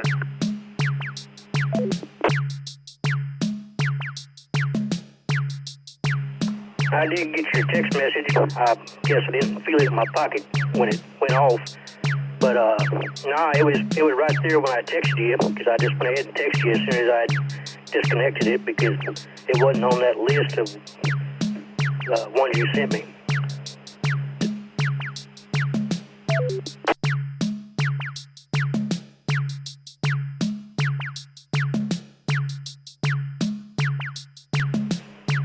Yeah, I was setting audio levels on that repeater. That's probably what you were hearing, Sean.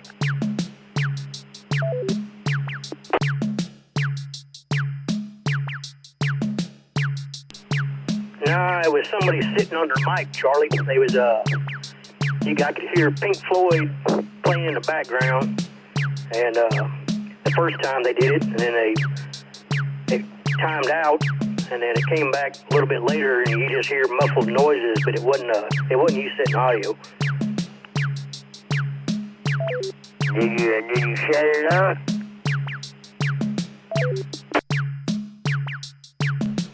No, I just disconnected at the time. Yeah, you need to bookmark all them URLs I sent you and leave them instructions.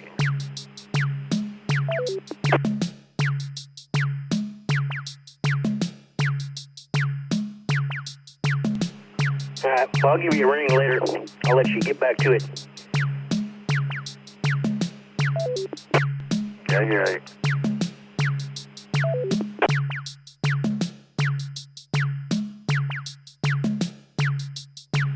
W0SVH. Clear.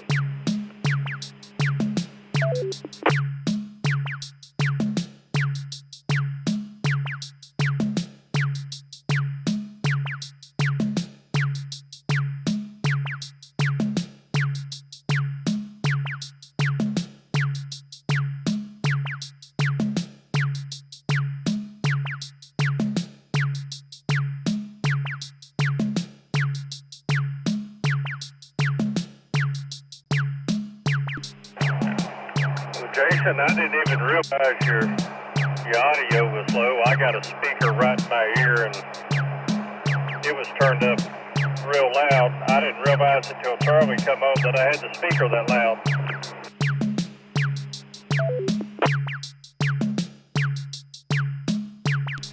Yeah, copy that. I just put this radio in my car, my work car, not too long ago, and hadn't really played with it too much. So it's good to know my audio wasn't right. So I got it dialed in now, brother. It's all good, man. How's my audio sounding compared to Sean's?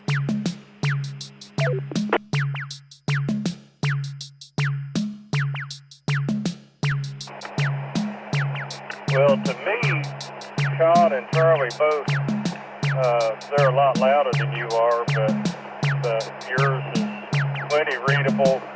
Right now, there's not an issue at all.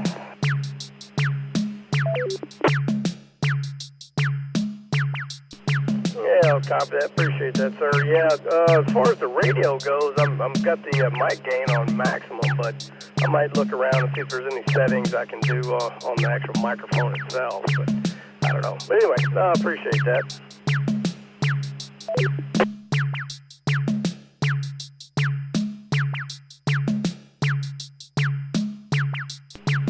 Hey, Jason, on some of those mics, the little bitty holes that are in it for you to talk into, sometimes they get kind of directional or something like that. And what I've done is, if they're just, you got to leave it on max like that all the time, is open it up and take a little bit bigger drill bit and open them up a little bit. Sometimes that helps quite a bit.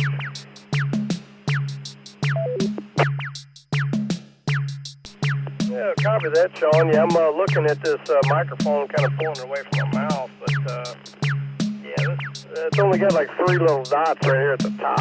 So yeah, that's a good point. I'll just take it apart and open up them holes a little bit, see if that helps.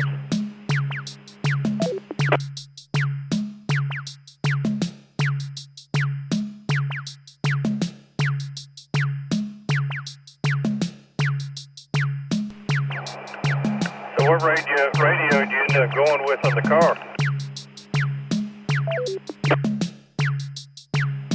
I went ahead and just got another FTM 400. Found a guy in San Antonio on the San Antonio Digital Radio Club that had a brand new 400 sitting in a box. Yeah, it's probably not the best Yaesu radio that's out there, but I'm used to it with the one that's in my truck, so I kind of took the easy route. So I was still thinking about getting one of those Anytone 578s, but at least for now, I'm just so dang busy with work, I don't have time to kind of fool with it, and trying to remember 2 different radios just at this point right now seems a little bit of a chore.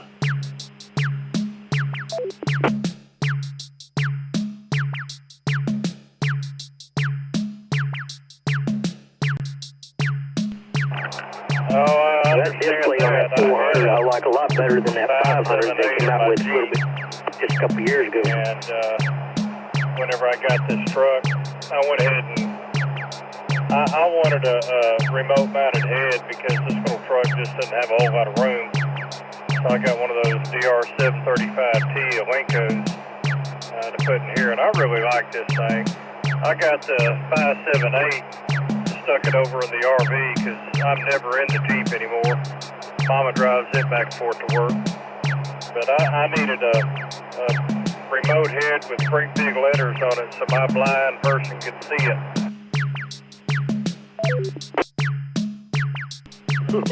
Yeah, copy that. I think you and Sean doubled there for a minute. I'll get back to you in a second, Sean. I heard your conversation, I believe. But, yeah, that Alenco radio, is that the one that's DMR compatible? I think Cowboy KK5CBY has that radio, and he loves it.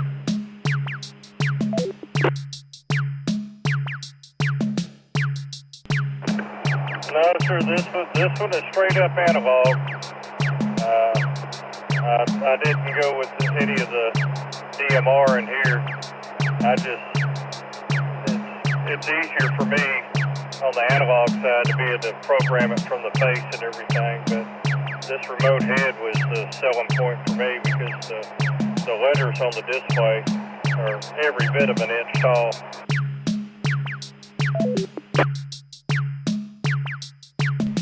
Yeah, I'll copy that. And that's one of the reasons why I went with the 400, the Yaesu 400, because it's got pretty big lettering and stuff on it. And dang it, got another call coming in.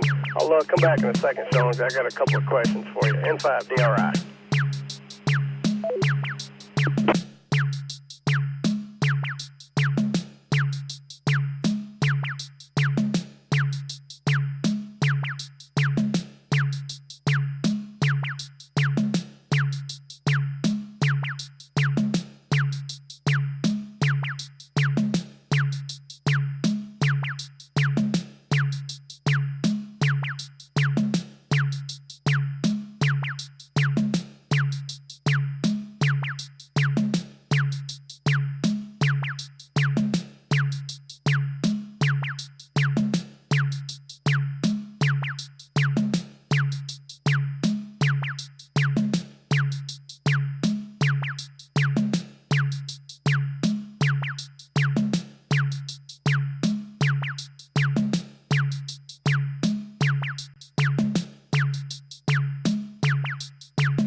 All right, Sean, I'm back. You still out there? N5, DRI, mobile.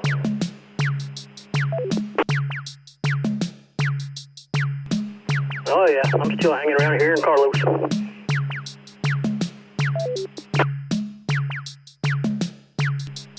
All righty, sir. Yeah, I heard you doubling there with Fred initially, and I think I caught most of your conversation, but yeah, I was looking at those FTM 500s, and I know that the 510s or whatever, the new ones came out, but I've talked to some of the people that have the 500 and the 510, and they said that the 510s really aren't worth the extra money that they paid for them, but I don't know, some of the display and some of the other things, I kind of like the 400 a little better. It's not fancy color, but you know, it's bigger lettering, and I don't know. What are your thoughts? I kind of heard part of your conversation.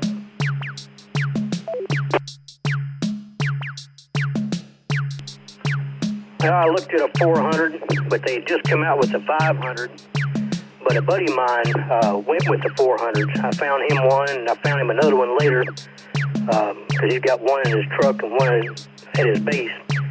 But I bought one of the 500s, and I put it basically as a shop dual band radio. And I've played with it a little bit, but I wish I would have bought the 400 because the screen's much easier to see on that 400 than it is on that 500.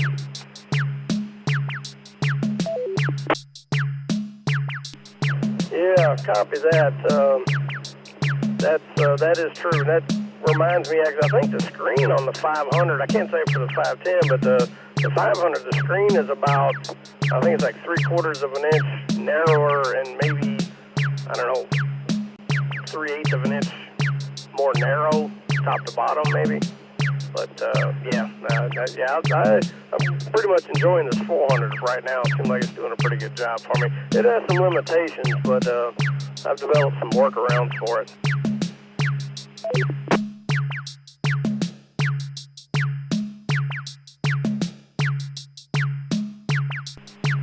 after looking at my buddies with his, display powered up, I do like the 400 display much better.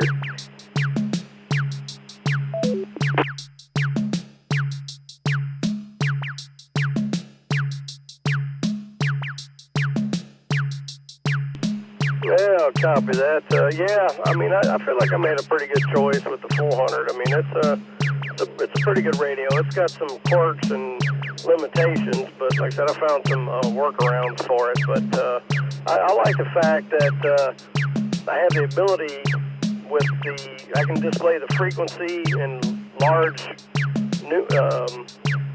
letters or numbers, and then the channel name, I can name it whatever in smaller letters, and with a click of a button, I can flip-flop that. I'm trying to get better at learning the frequencies, but I have like a little placeholder. In this case, the 9.2 repeater, I've got SDR dash an abbreviation for Conroe, so kind of helps me get better memorization of the frequencies. Some of the other radios don't have that capability.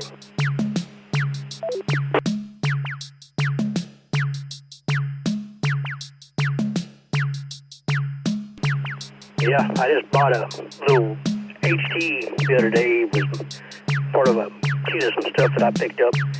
But it's only got a display that's about 6 digits wide, so there's not much you can put in it. You can't even really put the repeater name or the whole frequency in any kind of abbreviation or anything.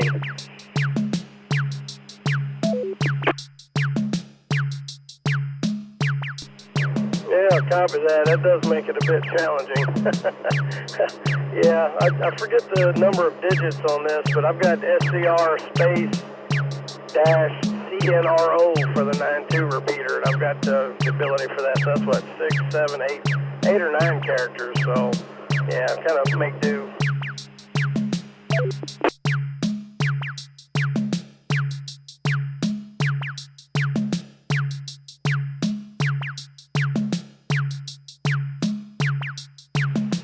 And I'm not sure what all the 500 does more than the 400. Of course, they'll both do that C4 FM Yaesu digital. But other than that, I don't know what the difference is. I really haven't looked at the difference between the two.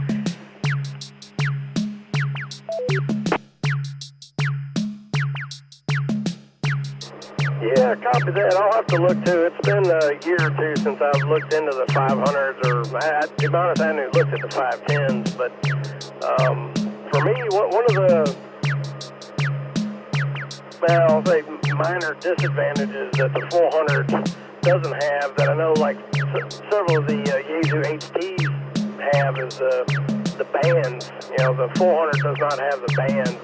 So when I go to scan, I've got to be selective. Like on my VFOA, I keep that for my EMS, emergency response stuff, the fire department, all that. I keep on that VFOA, and then VFOB, I've got a handful of channels that I keep on scan. I can't scan a particular band of channels. That's kind of a little bit of a bummer. There's some other quirks too, like the VFOA is the only one that does the digital. So if I'm going to go on say, like the Texas Patriots room, like one of them, Walker County area, that's a C4 FM, basically talk group for the Yaesu repeater up there. I've got to be on VFOA. VFOB does not do digital. And then I think the other small quirk for the 400 that's not terrible, I think VFOB is the only one that you can do APRS modems on. So, but other than that, it's a great radio.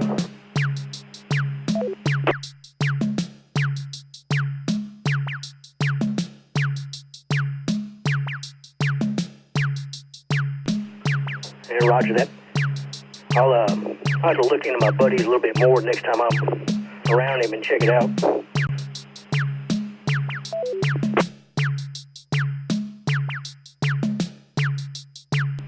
Well, copy that, Sean. Yeah, if you decide you want one, the guy that I bought this particular radio from in San Antonio got another one that he wants to sell. I think last time I talked to him, I don't know, a couple of months ago, I think he wanted like $350 to $375 for it. It's gently used. He took it out of his truck because I think he bought a 510. So, anyhow, yeah.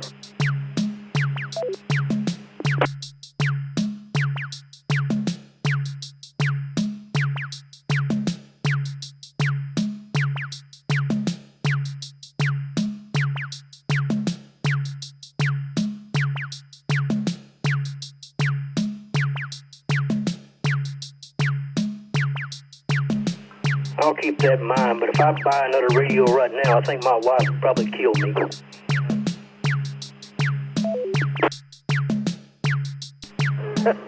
Yeah, copy that. Yeah, the bad thing is old Sancho will take over your bed and all your radio equipment and all your life insurance money. So, yeah, you better make a smart choice there, sir. Happy wife, well, you fill in the blanks.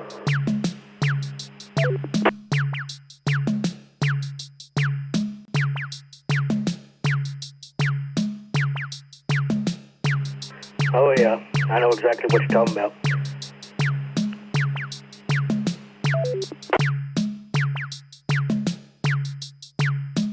Yeah, I was just thinking, I heard a comedian one time, said he had his own version of happy wife, happy life, and in his opinion, he said that happy wife, miserable, exhausted husband. And he did have a little disclaimer that he'd been married 4 times, so I don't know, take it for what it's worth, I guess.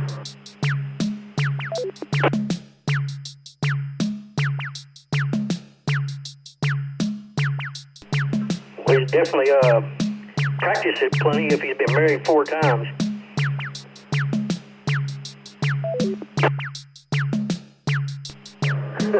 Yeah, copy that. Change the vowels from I do to I might.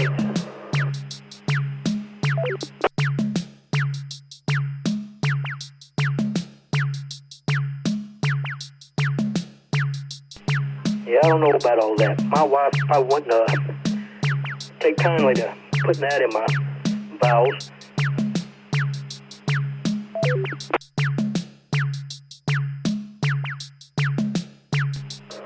Yes, sir. Copy that. I know exactly what you're saying. Yeah, no doubt. No doubt.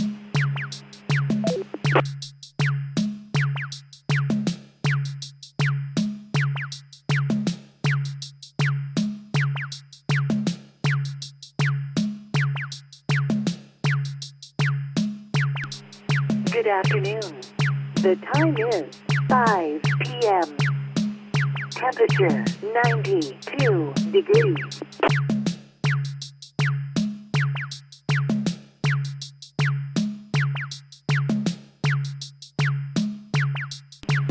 All right, Jason. Well, I hope your traffic's getting better for you, and you make it onto the house with no more major issues.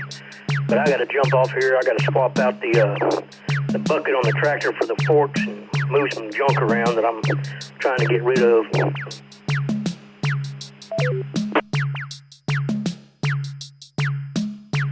Yeah, copy that, Sean. I'll say 73. Yeah, traffic's picked up. I'm almost to the house. Take care, buddy. Take care, Fred. This is N5. DRI. I'll be clear.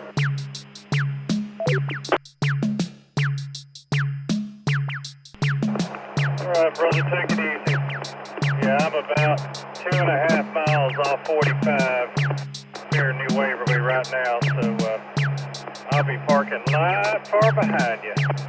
I'll catch you next time. W5 SKO.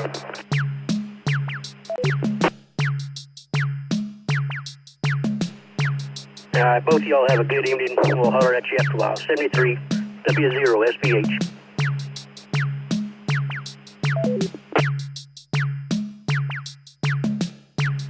We'll see you, Sean. I'll yell at you next time I'm in your backyard.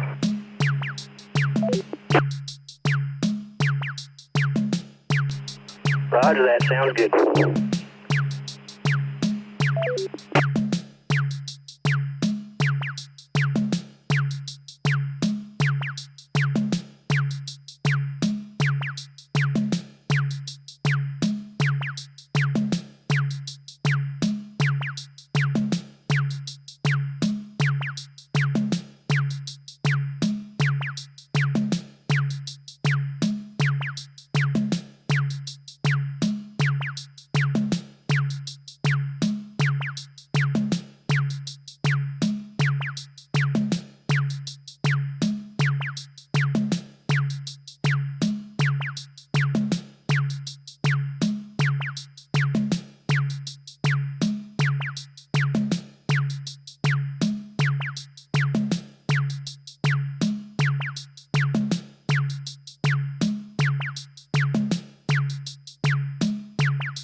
Kilo 5 Delta in the Delta system.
in and out.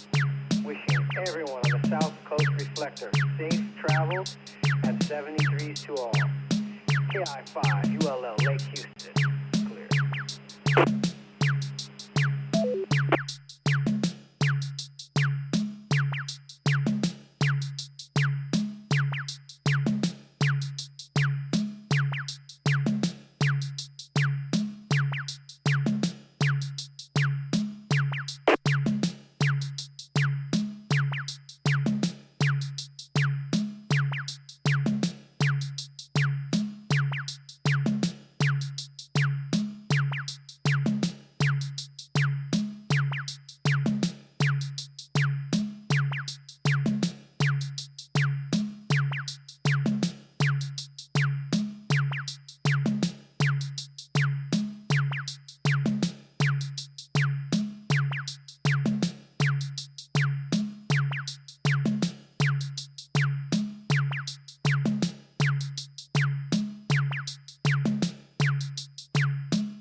KJ5, JNJ, standing by.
Good evening.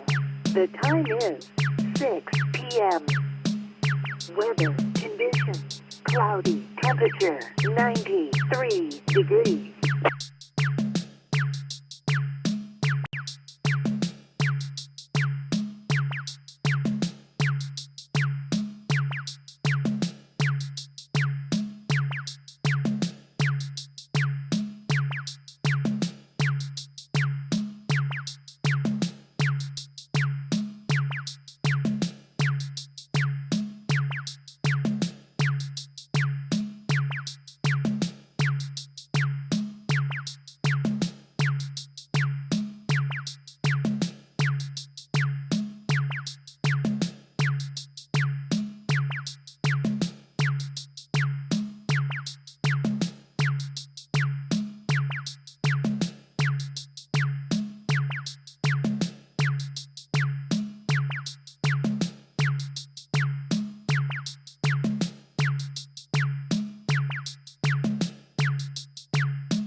Jim, it's just about time for you to be coming home.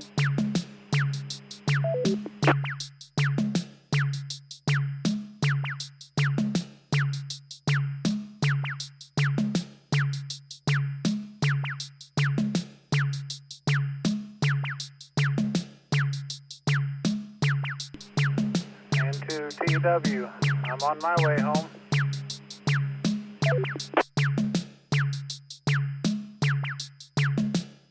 All right then, maybe 5QAT, that's a good thing. Yep. Got, I think 3 more stop signs and I'll be home.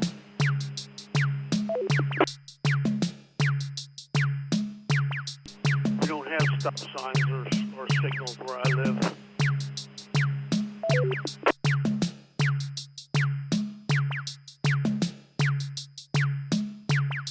I'll take that back. There's stop signs, but there ain't signals.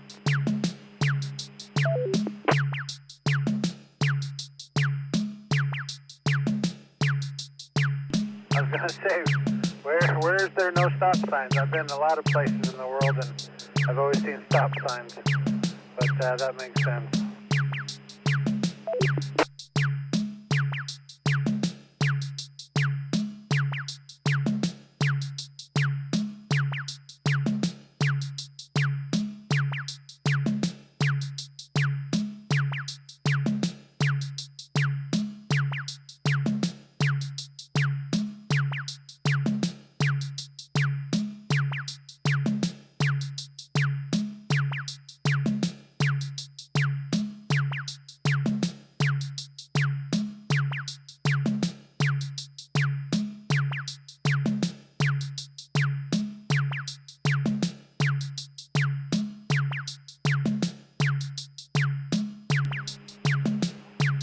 You have to forgive Theo. He forgot to take his provision today. All right, you.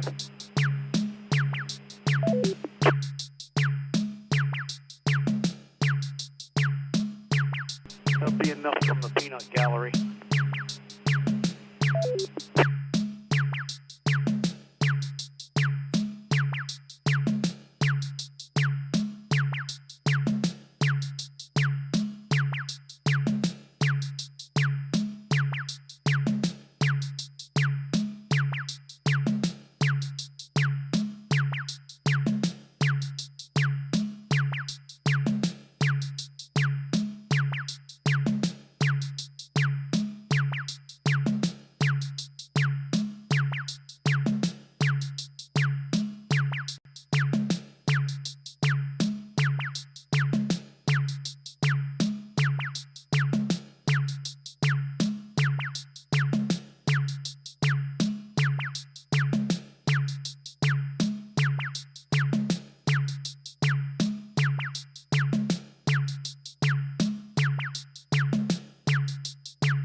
All right, well, fellow peanut gallery attendees, I'm going to go ahead and sign off here and head in the house.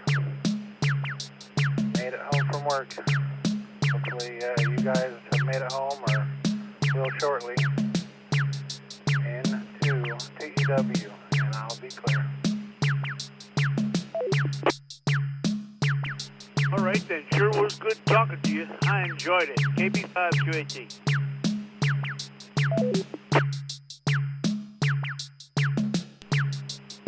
KI5, ULO, saying, glad you made it. Glad you made it.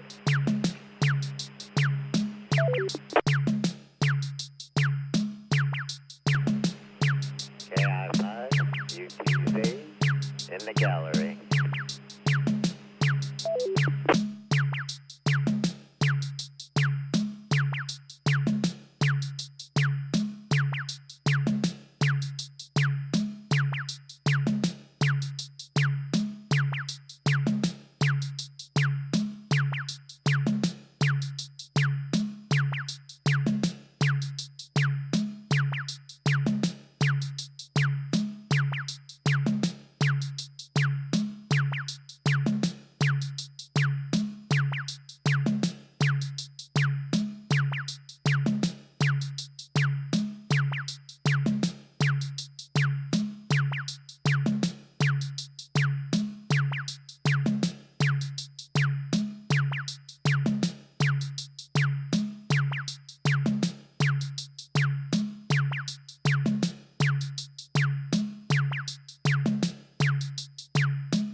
5HMU.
KJ5HMU.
here.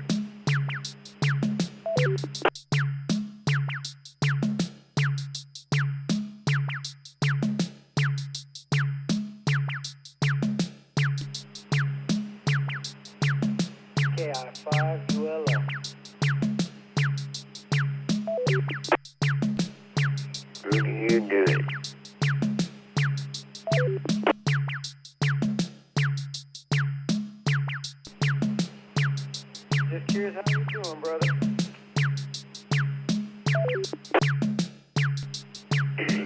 I'm doing good. I got COVID.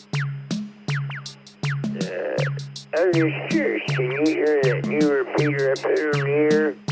442050?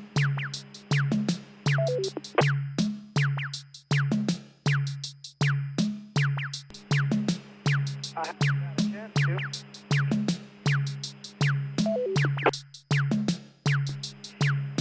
I'm just listening to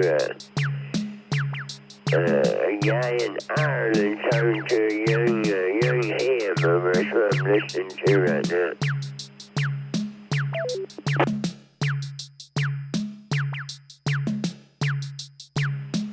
I hate to hear about the plague, man. That's rough, man. I'll be praying for you, brother. I don't like hearing anyone's got that. Yeah, the first time I had, I spent 21 days in the hospital. Really collapsed. No, I hope it ain't that bad. Time to tell.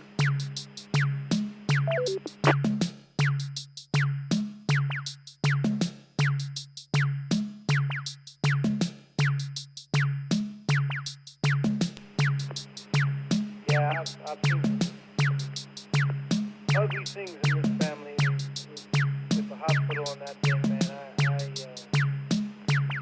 just always get a little chill down my spine. I know a lot of people have different opinions on it, but that thing, I've seen that thing bring people close to places they shouldn't be.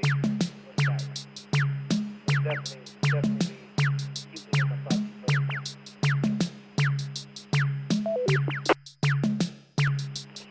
Yeah, I know 6 people that died from it when it all first come out. Alright, I'm gonna get out of here. My throat's sore as hell. So I will catch you later.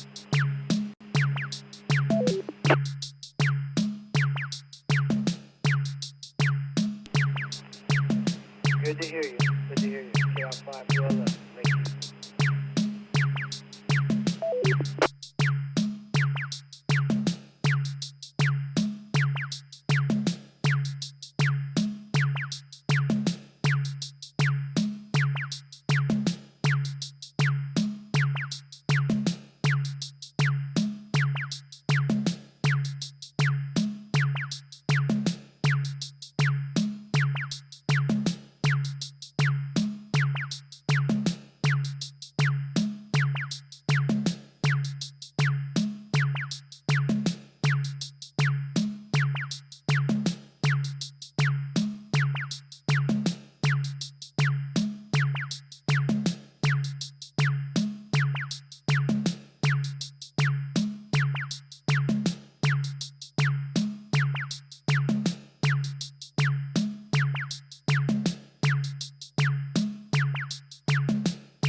Good evening. The time is 7 p.m. Weather conditions, mostly sunny. Temperature, 93 degrees.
You will hear Newsline here on the South Coast Reflector in 10 minutes.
Okay, get ready. Newsline will start right here in 5 minutes.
Okay, Newsline will play in 1 minute.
Amateur Radio Newsline will start now.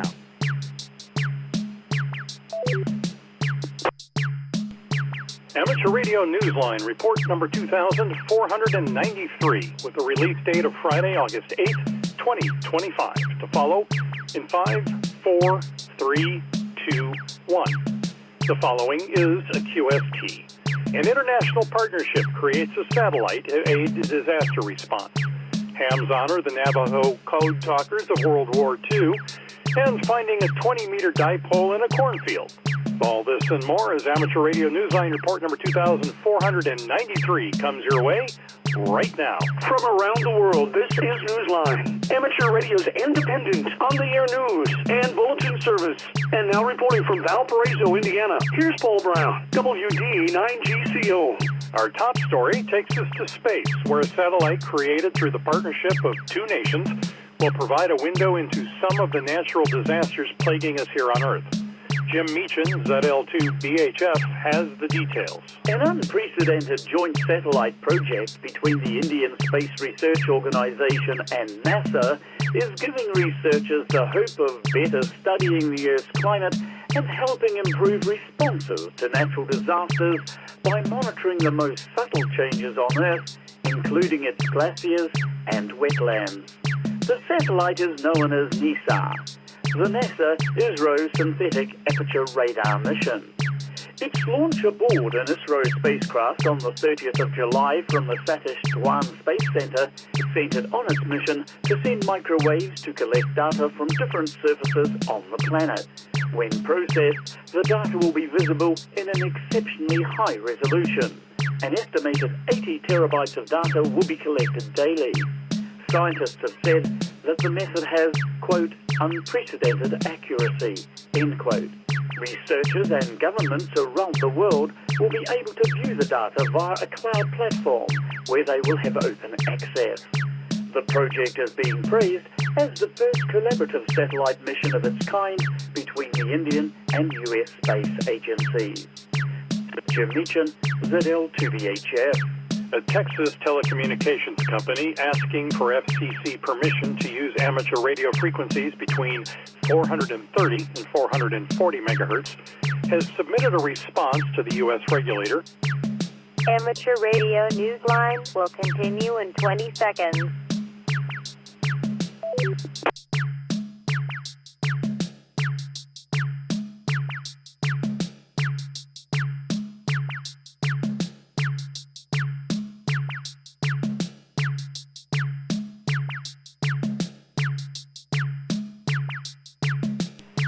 Defending itself against concerns from ham radio operators over interference.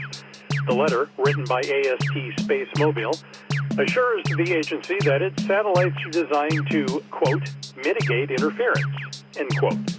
The company also said it would shut down its use of the band if interference was found.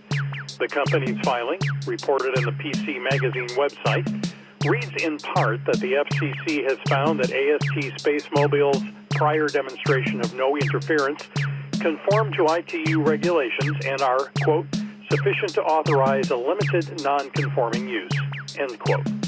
The PC Magazine website noted that the FCC has received more than 2,500 comments in protest of the company's proposed use of the band.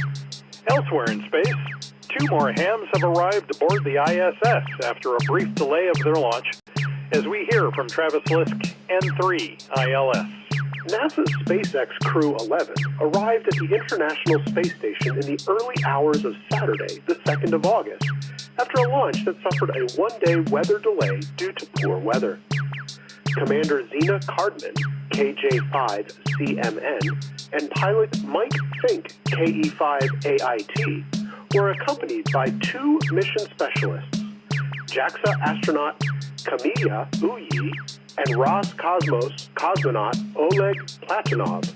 During their 7-month tenure aboard the orbiting laboratory, the team will conduct experiments on the impact of microgravity on bacteria-killing viruses. They will also study plant cell division and human stem cells. The ISS assignment marks the first time in space for both Zena Cardman and Oleg Platonov. This is Travis Lisk, N3 ILS. Although the 14th of August has been designated as Navajo Code Talkers Day, a group of proud amateur radio operators are taking several days to honor this special unit of brave Marines who served in the U.S. military during the Second World War. Few of these hams could be prouder than Herb Goodluck, N7HG, whose late father, John V. Goodluck, had been one of the Marines who used their own Navajo language to craft a wartime code that could not be broken. Herb will be amongst those calling QRZ from the 10th to the 15th using the call sign N7C. Operators will be using CW, phone, and FT8. Amateur Radio Newsline will continue in 20 seconds.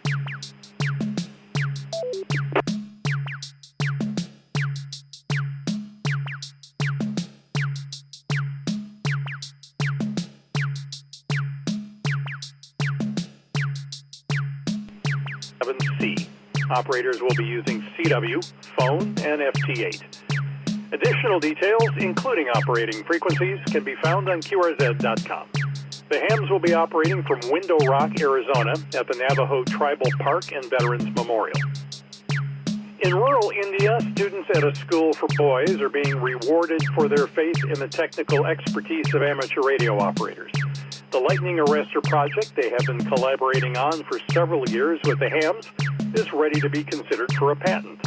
Graham Kemp, VK4BB, tells us what comes next. Leave it to ham radio operators to know how destructive and even fatal a lightning strike can be. That's why a number of years ago, educators at a school in rural West Bengal, India, sought input from local hams for a project by physics students to help protect farmers when they were caught in the fields during storms and lightning strikes. According to reports in the Indian media, the homebrew, affordably built device, which resembles a bicycle's wheel, has been evaluated by the Central Power Research Institute. It also received recognition in 2020 at the National Children's Science Congress, a national showcase for innovative technology devised by youngsters between the ages of 10 and 17. Newsline described the simple device in its first report on the project in November of 2019, noting that it affixes a wheel-like component to the top of a high bamboo pole.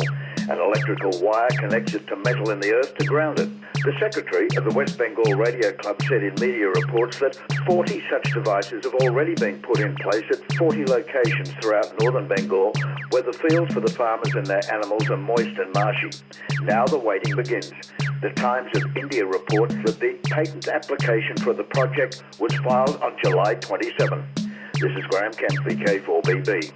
A long-standing and well-respected member of the amateur radio community has become a silent key.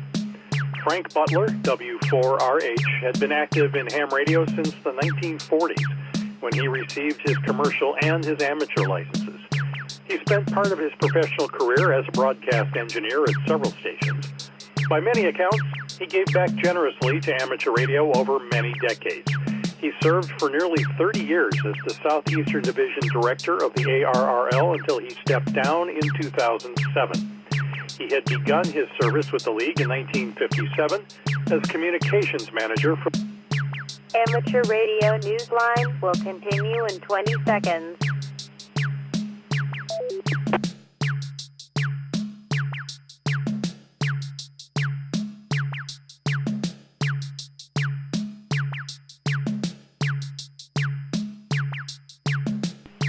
He had begun his service with the League in 1957 as Communications Manager for the Western Florida section. According to a posting on the Facebook page of the Alabama section of the ARRL, Frank became a silent key on Tuesday, the 5th of August. He was 100 years old. On March 6th of this year, on the occasion of his becoming a centenarian, the Okaloosa County Board in Florida proclaimed the date Frank M. Butler Jr. Day. Hams throughout the division and beyond posted on social media, recalling him as a gentleman and a frequent and prominent guest at Huntsville and other ham fests. His generous spirit was also widely known. He was a member of the ARRL Maxims Society, which recognizes donors for their extraordinary monetary gifts to the League.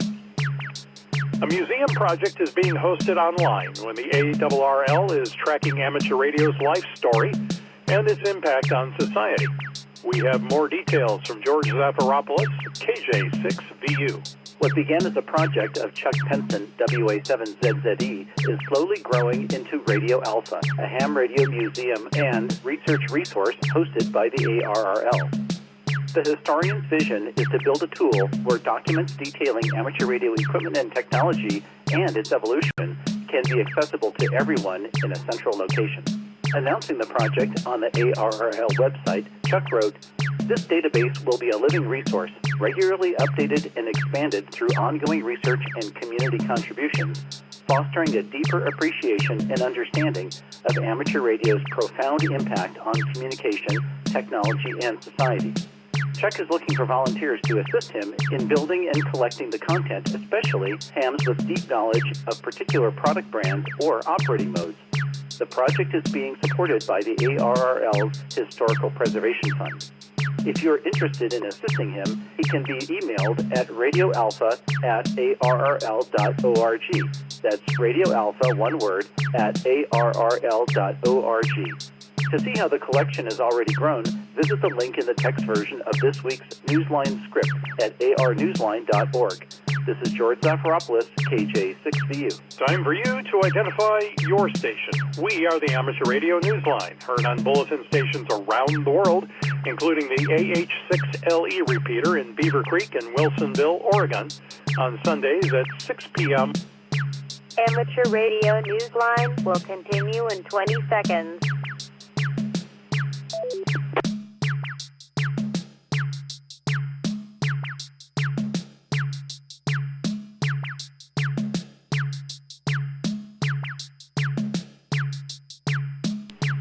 Repeater in Beaver Creek and Wilsonville, Oregon, on Sundays at 6 p.m. local time.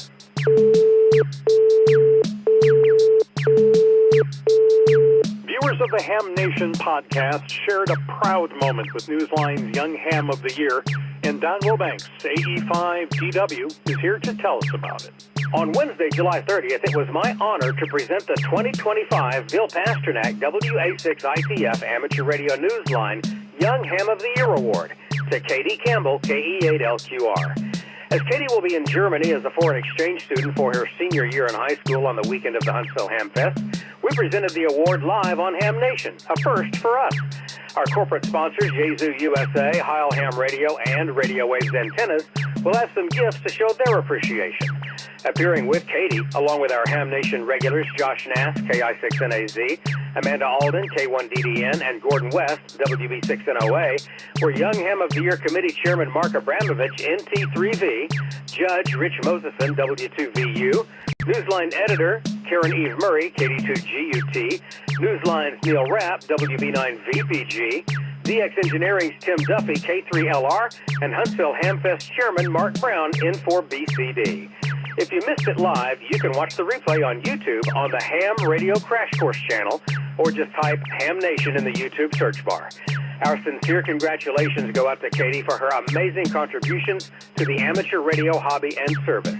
We're looking forward to next March when we again open nominations for the 2026 Young Ham of the Year Award. Again, many thanks to our corporate partners, Yazoo USA, Heil Ham Radio, and Radio Waves, as well as you, our listeners, and the folks who continue to nominate the best of the best young radio amateurs. I'm Don Wilbanks, AE5DW. This next story is straightforward and, we hope, easy to understand. But it's about a radio transmitted message that is deliberately, very deliberately, cryptic. Ralph Squillaci, KK6ITB, tells us why. The Enigma machine that the Germans used during World War II to create encoded secret messages is about to be put back into action. KTH, the maritime radio station in California, will be transmitting messages using Enigma encryption for broadcast via both CW and RTTY. Listen. Amateur Radio Newsline will continue in 20 seconds.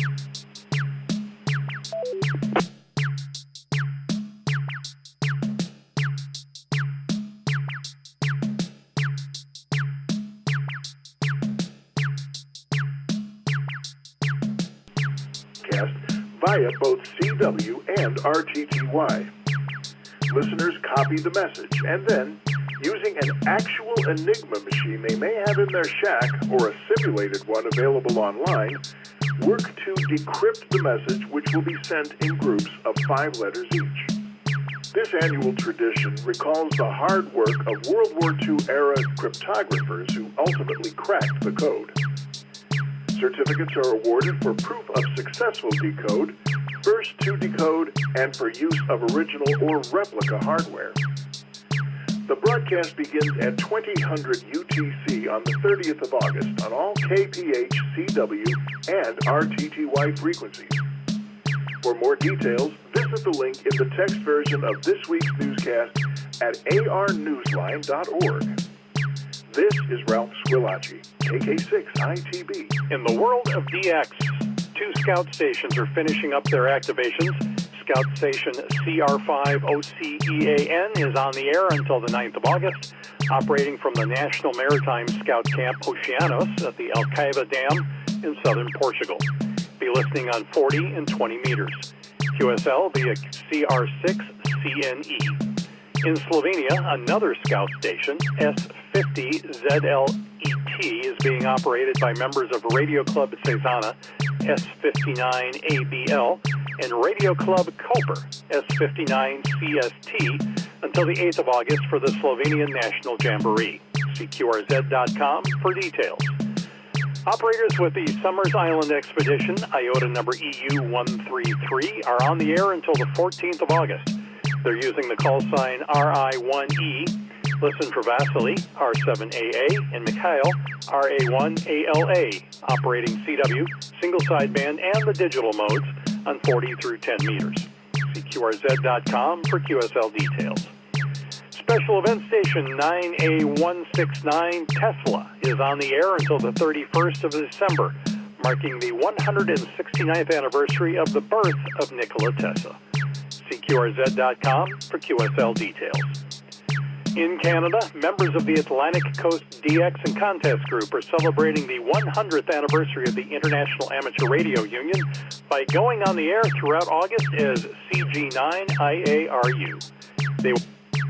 Amateur Radio Newsline will continue in 20 seconds.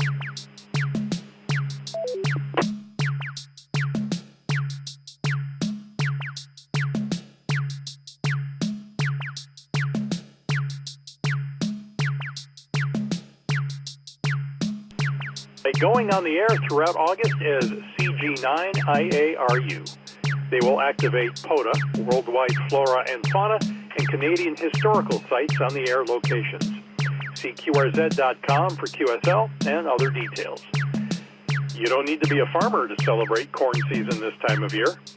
Neil Rapp, WB9 VPG, introduces us to one home brewer in Iowa who says it's not just corn season, but antenna season.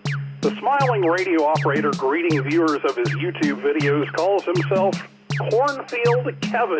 And yes, Kevin, K0KLB, is outstanding in his field, which happens to be an Iowa cornfield. There, in August of 2022, Kevin harvested 2 single sideband contacts between Iowa and Texas while operating on 5 watts using a 20-meter vertical antenna fashioned from corn stalks.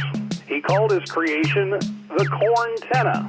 This year, Kevin is making the QSOs and the corn pop all over again. In his latest video, he shows how he put corn stalks back to work recently, this time using stalks from a fresh harvest to build a horizontal 20-meter dipole. He tested the Corntenna over a 2-day period and sadly made no contacts on the first day. The next day, after cutting fresh new stalks, he worked his brother Bruce, KE0QQE, on 10 meters. Bruce, who was nearby, gave him a 5.5. Then a POTA activator in Ohio copied him and gave him a 4.4, telling him he was, quote, down in the weeds, end quote. Well, those weren't exactly weeds Kevin was standing in, but the POTA op was correct about the challenging RST. Nonetheless, satisfied with his project, Kevin is sharing the build on his YouTube channel, Ham Radio QRP K0KLB. While you're there, check out Kevin's earlier project for the original vertical Corntenna. After all, when you're a ham on a farm in Iowa, every day can be field day. This is Neil Rapp, WB9 VPG. We hope you've been enjoying the ham radio haikus that our listeners have sent in. Have you written one yet? The Newsline Haiku Challenge is as easy as writing a QSL card. Now, we can only accept the correct haiku format, that is, a 3-line verse with 5 syllables in the first line, 7 in the second, and 5 in the third. Submit your work on our website at arnewsline.org. Each week's winner... Amateur Radio Newsline will continue in 20 seconds. Lake Conroe Amateur Radio Club Net starts in 10 minutes.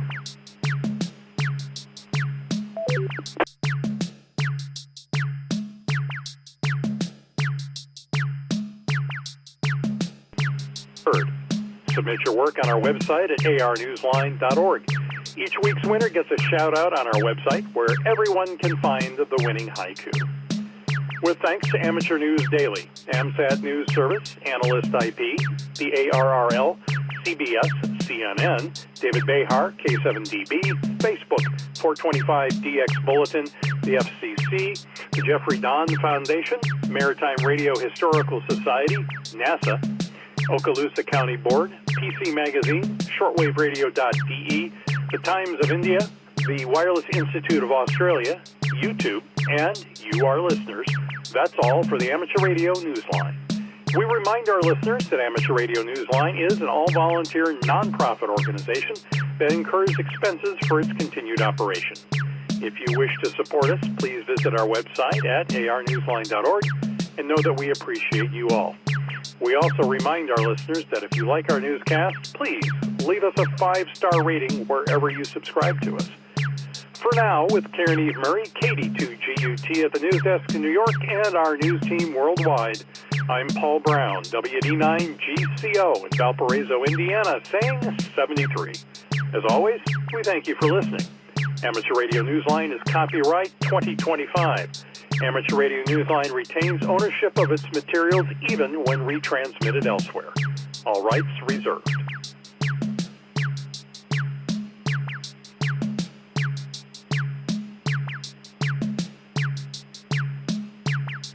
This concludes Amateur Radio Newsline. The frequency is available for use.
The Lake Conroe Amateur Radio Club Net will start in 5 minutes.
The Lake Conroe Amateur Radio Club net will start in 2 minutes.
The time is 8 p.m. Weather conditions, partly sunny, temperature 90 degrees.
Radio Amateur.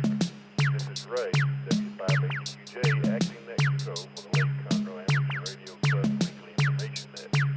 This net meets each Wednesday evening at 8 p.m., give or take, Central Time, on multiple link repeaters as well as several digital voice bridges such as All-Star, Echolink, Jesus System Fusion, and Brandmeister DMR.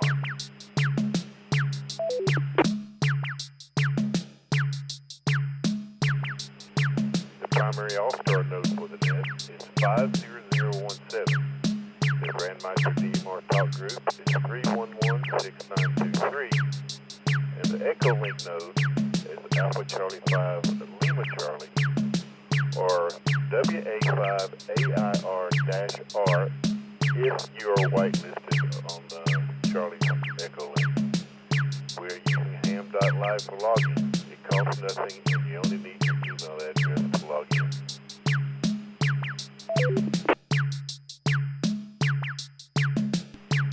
Our primary club repeater is Alpha Charlie 5 Lima Charlie at 145.400 megahertz with a 100 hertz PL tone in Conroe, Texas. Our secondary repeaters are any of the WA5AIR South Coast Reflector network frequency. The 145.400 is only linked to the South Coast Reflector during this net.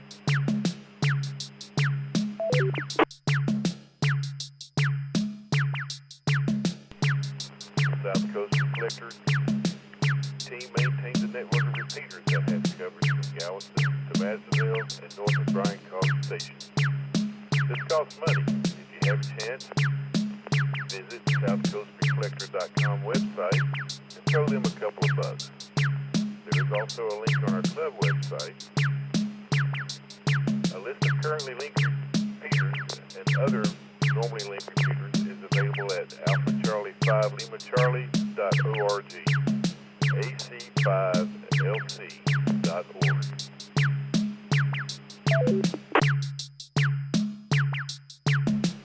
This net is an open net. All licensed amateur radio operators able to hear it are encouraged to check in. Before beginning the net tonight, are there any stations with emergency or priority traffic? Please call now.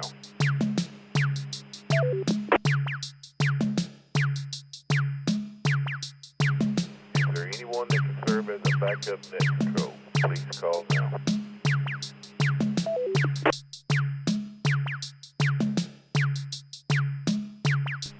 The primary purpose of this radio net is to provide the facility for amateur radio operators to exchange traffic, news, opinions, and ham radio relations, as well as to promote our club.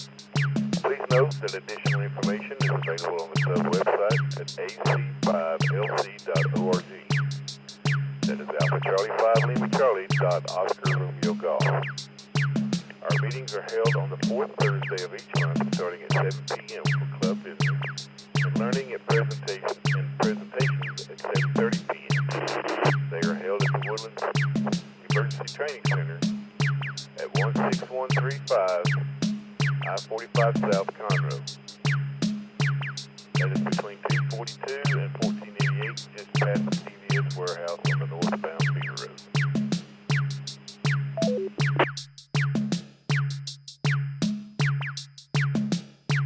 Visit the website, ac5lc.org for directions and Zoom meeting information.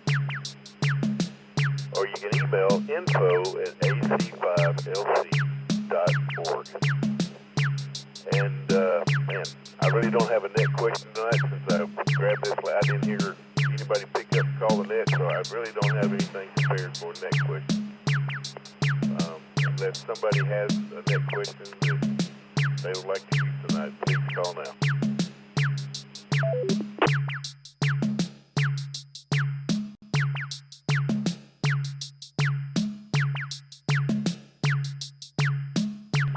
This is W5HQJ, your net control station for this evening's net. This is a directed net, which means all calls are to be made to the net control station unless you are otherwise instructed.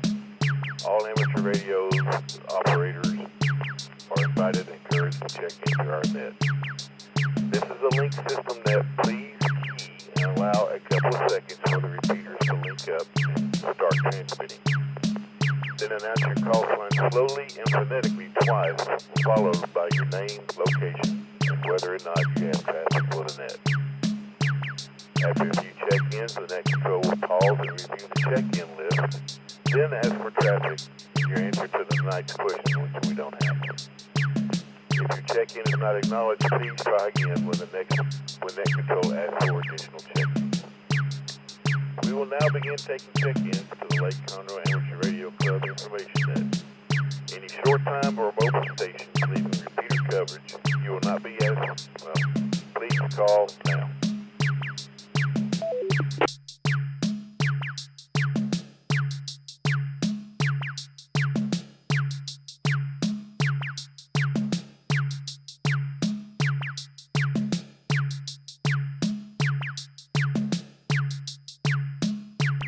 Okay, hearing none, we'll take digital check-ins, and I'll leave a little bit more space between digital modes usually have a little bit of delay. Any All-Star, DMR, or Echo Link stations, please call now.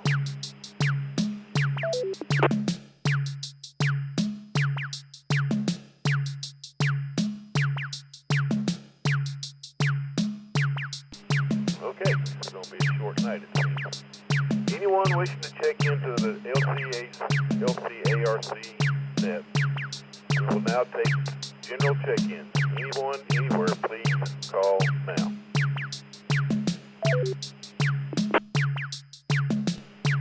Tom, Whiskey 5, Tango for Mike. Kilo, Juliet 5, Hotel Mike Uniform, Owen.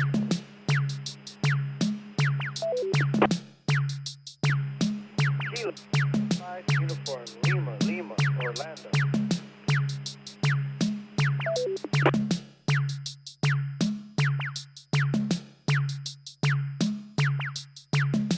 Charlie, Juliet, Kilo 5, Charlie, Juliet, chat in Clear Lake.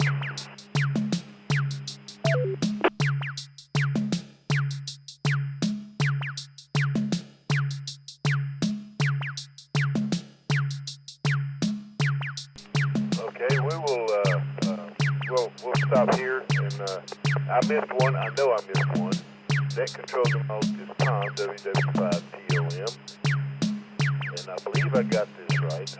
Kilo Juliet 5 Hotel Mike Uniform Owen, and Kilo 5 Charlie Juliet Chester. And I think there was one more. If you called and I didn't get you, please call again.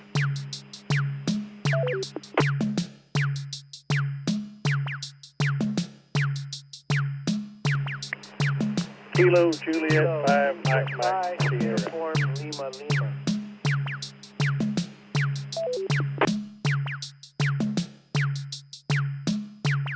Okay, there was a double. Lima station, one more time.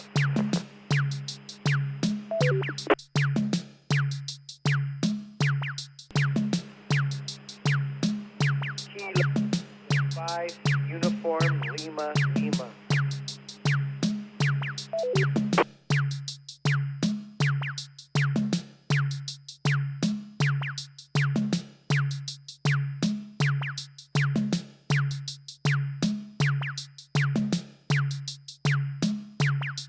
Okay, one more time. Give it to me twice, because I missed it.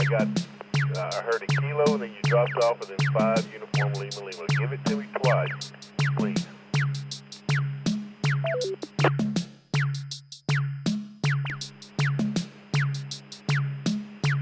Kilo, India, 5, Uniform, Lima. Come again.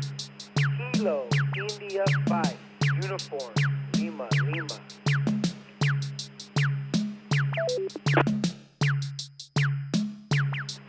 Okay, Orlando, got you that time. Sorry, I just, the last time you called, you dropped the India dropped out. I got the Kilo 5 Uniform Lima, but the India dropped off.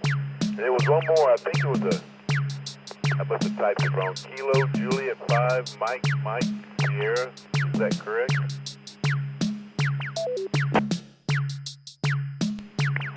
That's correct. Kilo Juliet 5, Mike, Sierra, Jerry, and Alvin. Okay, we got you. Okay, well, let's go ahead and start at the top of the list. Tom actually put a question in the chat. It is the following: if you're using an inset half wave, what is your preferred configuration? I tried inverted L. Now I'm using a sloper. I am using a coax counterpoise, but heard that a wire counterpoise is better. Well, Tom, to answer your question, I use a wire counterpoise with mine, and I do have a 20-meter inset half wave, and I use it as a sloper, and I do use a wire counterpoise on it, and it seems to work pretty well. At least I don't get RF back in the shack. So anyway, but let's go ahead and start at the top of this list with Tom, WW5TOM. Tom, how you doing this evening, and what's going on in your neck of the woods? Ray, thank you for holding the net this evening.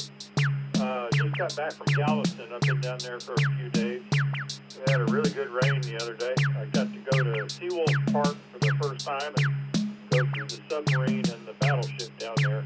And I would highly recommend that trip if you're interested in some history. But it's pretty hot holding on to that steel that's been sitting out in the sun. But the inside the submarine is air conditioned, so but you got to get inside first. Back to net, WW5TOM.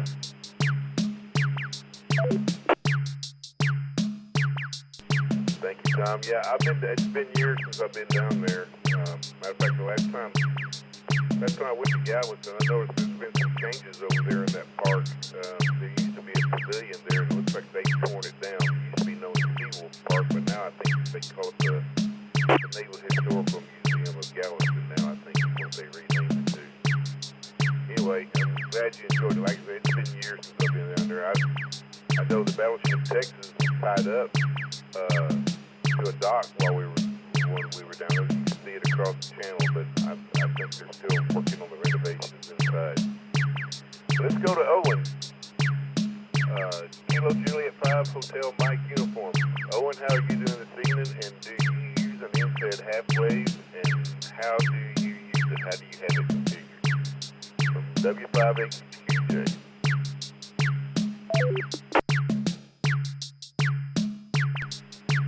Hello, Net Control, and from the net. I'm doing pretty fine tonight. Just got a very new, expensive backpack to school, since today was my first day in client ISP. And it's very expensive. So I hope I treat it well.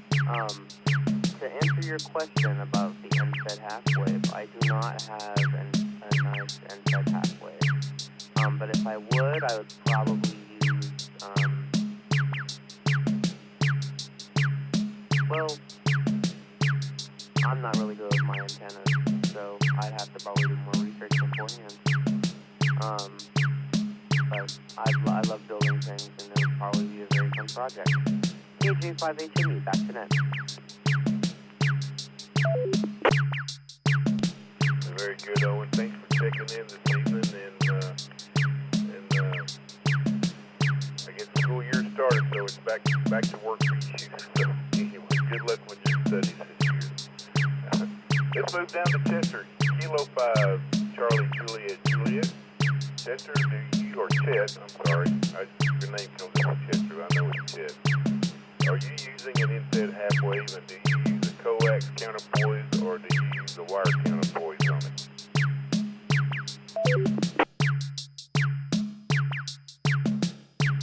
I use a end-fed random length antenna strung from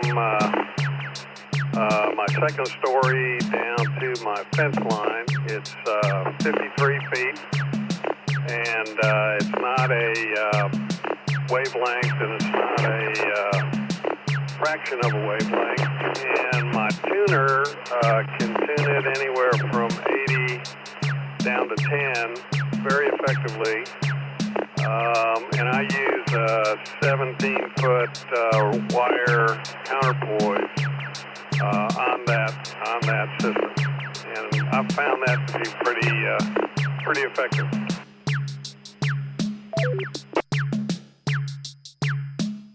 Yeah, thank you, Jeff. Yeah, I've got a random wire too. It's not up right now, but yeah, I've tried using coax. You know, they say if you have a long length, like a 50-foot length of coax, so you can use that as a counterpoise. But I have not had.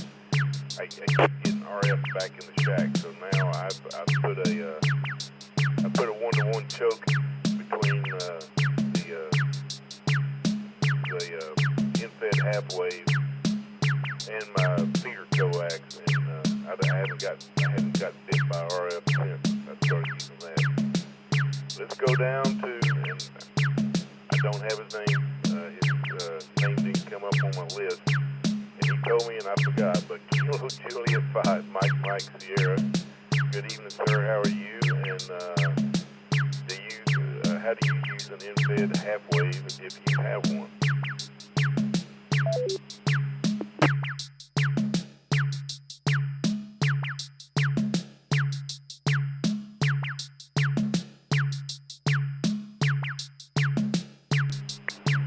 So KJ5, Mike Sierra. I don't currently have an infed antenna. Tonight I'm talking on a handheld YX60 with a signal stick antenna on it. But I intend on setting up a base station shortly with a dipole antenna.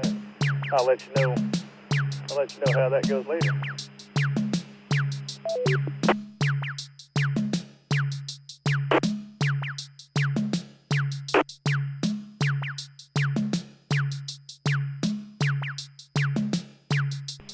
Okay, very good. Thank you for checking in. I lost my place here for a second. All right, let's go down to Orlando. Kilo India 5, Uniform Lima. Orlando, how are you doing this evening? And do you use an infed half wave? And how do you like to set it up?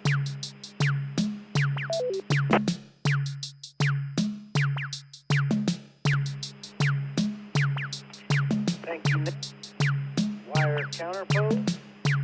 This particular one that I'm staring at through the window has got my attention. I really do like it. I can't say anything past that. When you like it, you like it.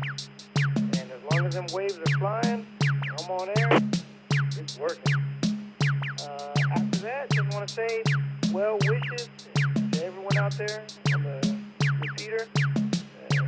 Those that are going through struggle or having a hard time, that they have healing and health in their life. That's just where I leave that at. KI5 ULL. Thank you. Back to you.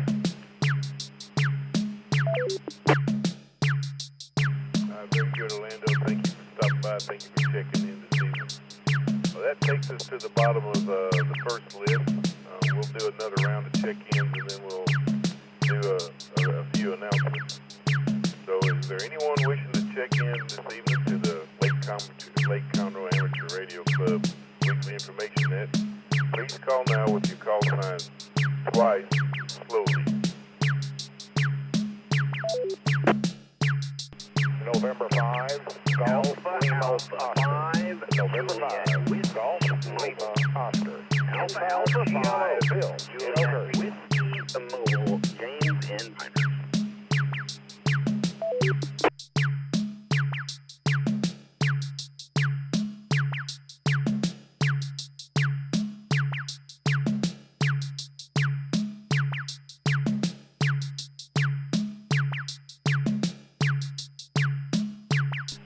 Okay, I have Bill N5GLO up in Oakhurst, and I have James, Alpha 5 Juliet Whiskey. Anyone else, please call now.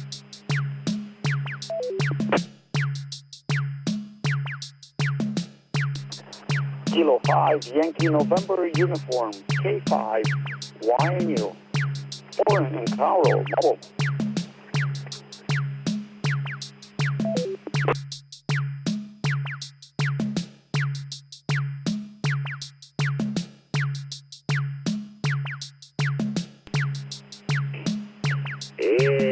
at 85 AR with COVID.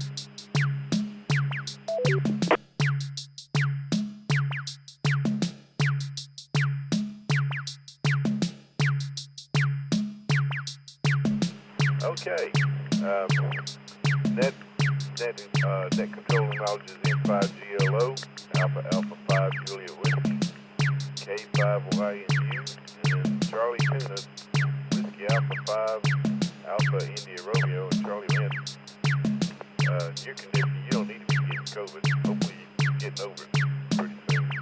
So let's go back up the top of the list to Bill in Oakhurst. Bill, tonight's question, do you have or do you use an inset half wave? And if you do, how do you have it configured from Net Control W5HQJ? N5GLO to net. The only external antenna I have right now is this one for VHF, UHF, and it's a ground plane, or got the ground radio on it. I don't have an HF antenna up, and the only HF antenna I used to use was in one of the G5 RVs or something that had the two equal length things in it or whatever. I'm not, it's been a long time since I've done any HF or even built an antenna, so I don't use it and wouldn't know how to use it right now. I'd have to find out from somebody like Charlie.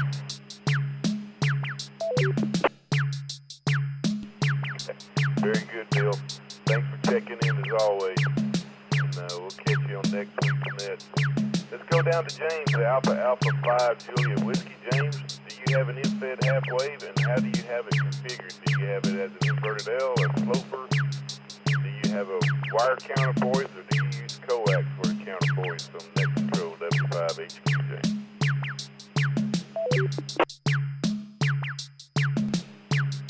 Well, good evening, everybody. This is Alpha Alpha 5 Juliet Whiskey Mobile, James in Pinehurst. And I have two in-bed half waves. One of them is currently balled up on the couch in my shack because I haven't had a chance to hook it up yet. It's myantennas.com in-bed half wave. I need to hook that thing up and see how it works. The other one is currently sitting on the fence. I like to, the one I'm using on the fence has a counterpoise. Sometimes I hook it, to a ground. But I'm not sure how I'm going to set up that myantennas.com one yet. I like a sloper. Just my preference. I don't have a lot of real estate to work with on the way my house sits on the lot, and not a lot of tall trees on my lot. So I like to do a sloper and steal a tree on the other side of the fence that nobody seems to notice because it's in the right way. With that, I'll say 7-3, hand it back to Ned. Everybody have a blessed evening. This is Alpha Alpha 5 Juliet Whiskey Mobile. We'll be monitoring.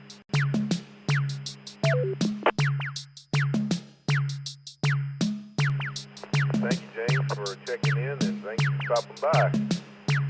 Let's go down to Florence, Kilo 5, Yankee November uniform. Florence, how are you doing this evening? And do you have an inset half wave? And if so, how do you have it configured? Or have you tried any configurations other than, how do you have it configured? Do you have it as an inverted L, a sloper? Do you use a wire counterpoise, or do you use coax for the counterpoise from Net Control?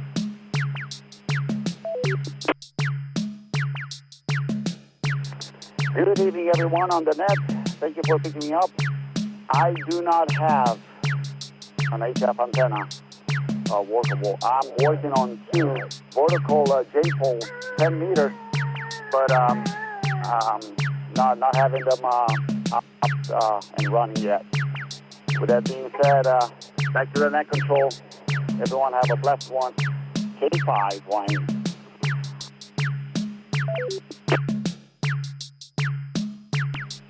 Okay, thank you, Florin.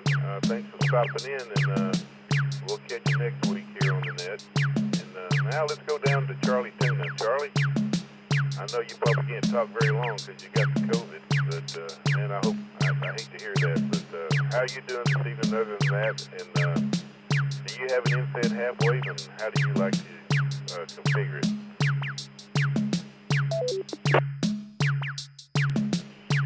Well, to be honest with you, I have never read an infed.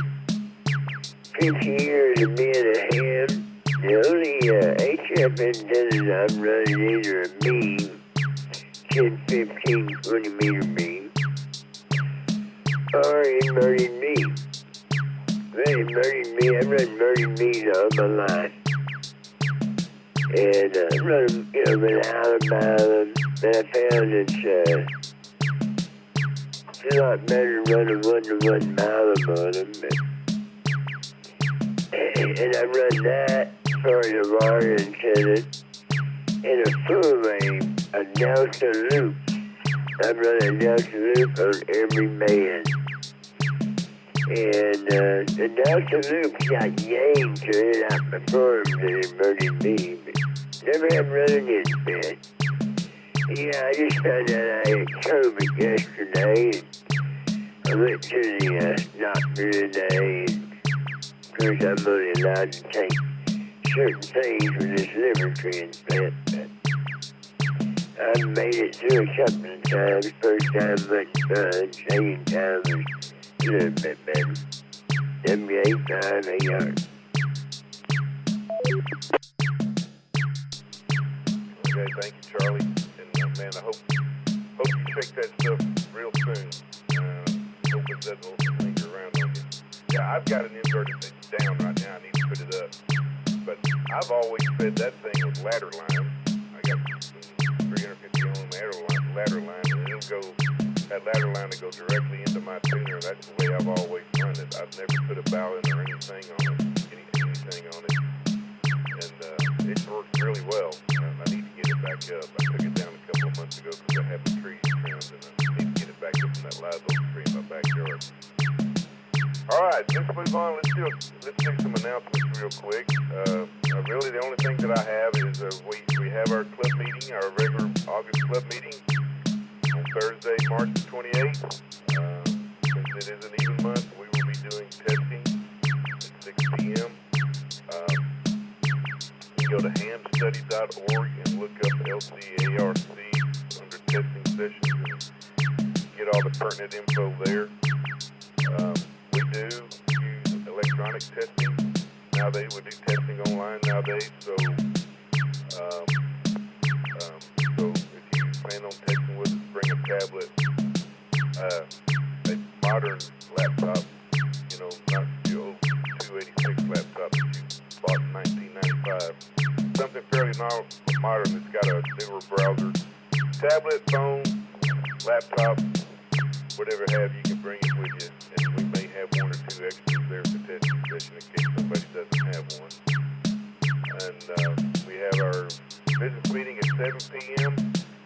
And I don't know that if we do, I have not heard or nobody's told me yet, but for a presentation this month, I mean, after Brandon's portable ops presentation last month, it's kind of a hard act to follow.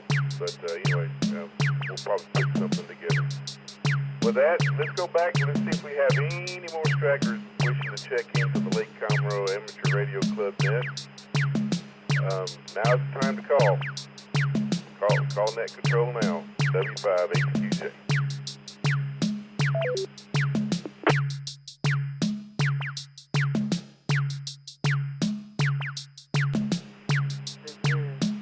Kilo 8 Victor Delta, Kilo 8 Victor Delta, Michael and Katy, Texas.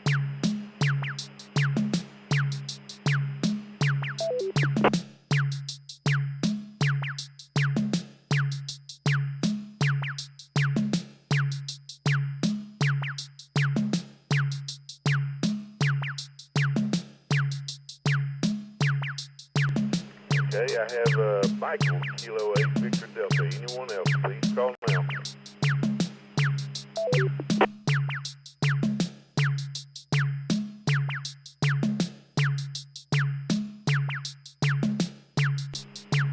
Okay, hearing none. Michael, we'll ask you tonight's next question and get your thoughts, and then we'll ask you to check in one more time, and if not, we'll question. I don't know if you heard the question before, but do you use an end-fed half-wave? And if you do use one, how do you like to configure it? Inverted L, sloper, and what kind of counterport do you use? Coax or wire?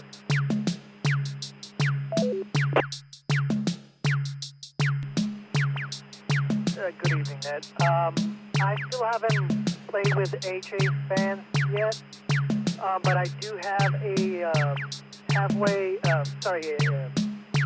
fed half-wave antenna. I bought it on the internet. I kind of configured it, but I never used it or anything like that, and it's just been sitting there. So sorry, I really don't have any configurations or anything like that. Back to net control.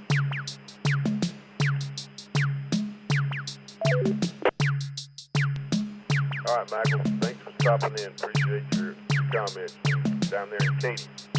Anyone else? Last call. This is the last call for check-in for the weekly Lake Conroe Amateur Radio Club information net. If you want to get in the log, now's the time. Last call.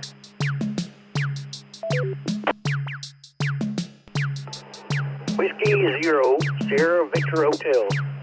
W0SVH, Sean in Carlos, Texas. Checking in.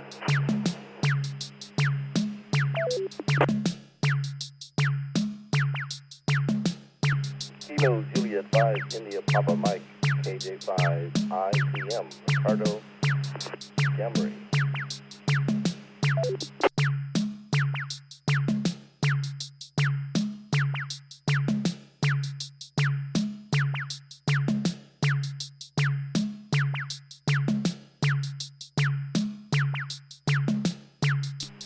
Okay.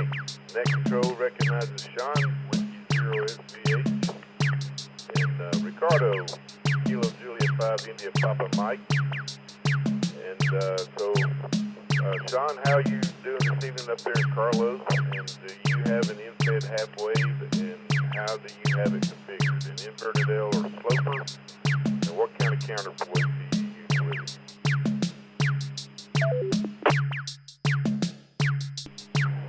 Yeah, good evening, Net Control, W0SVH here. I don't have an in-fed half-wave. All mine are just normal dipoles. And so I can't even answer that question. Back to you, Net Control, W0SVH, clear.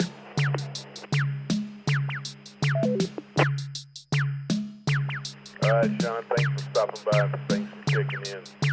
Get the head count up a little bit this evening. Let's go to Ricardo. Ricardo, do you have an in-fed half-wave, and how do you have it configured?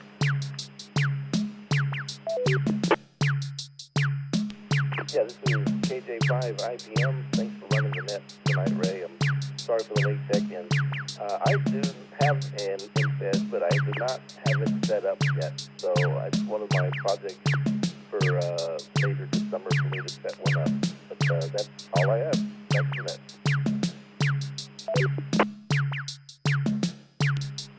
Very good, Ricardo. Thank you for stopping by. All right. I know I said last call last time, but I want to go by the scripture. Before I close the net, are there any other late check-ins? Please call now.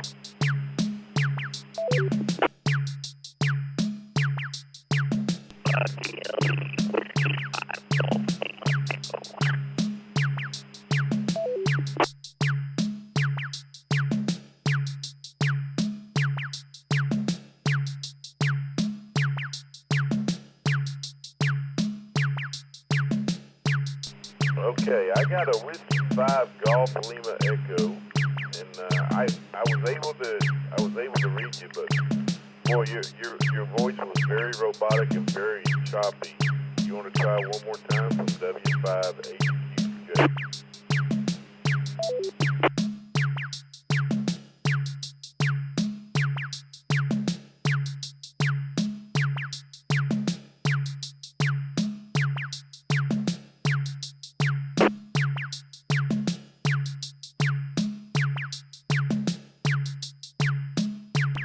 Okay. Well, at this time, we will be closing the net for tonight.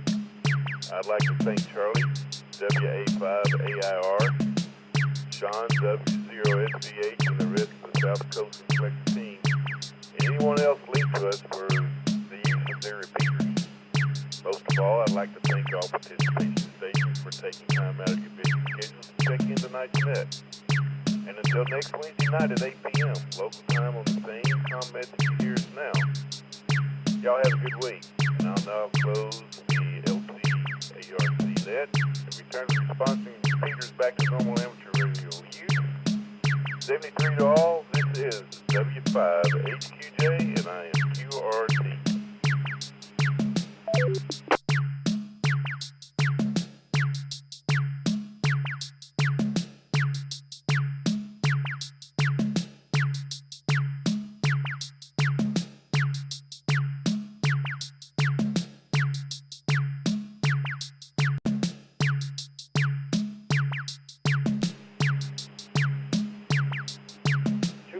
This is Little Bear out here on Lake Houston. Stay hydrated, lots of rest, and be at peace, brother. Hope to hear you. KI5ULL, Lake Houston, off air.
The time is 9 p.m. Weather conditions, mostly clear. Temperature 87 degrees.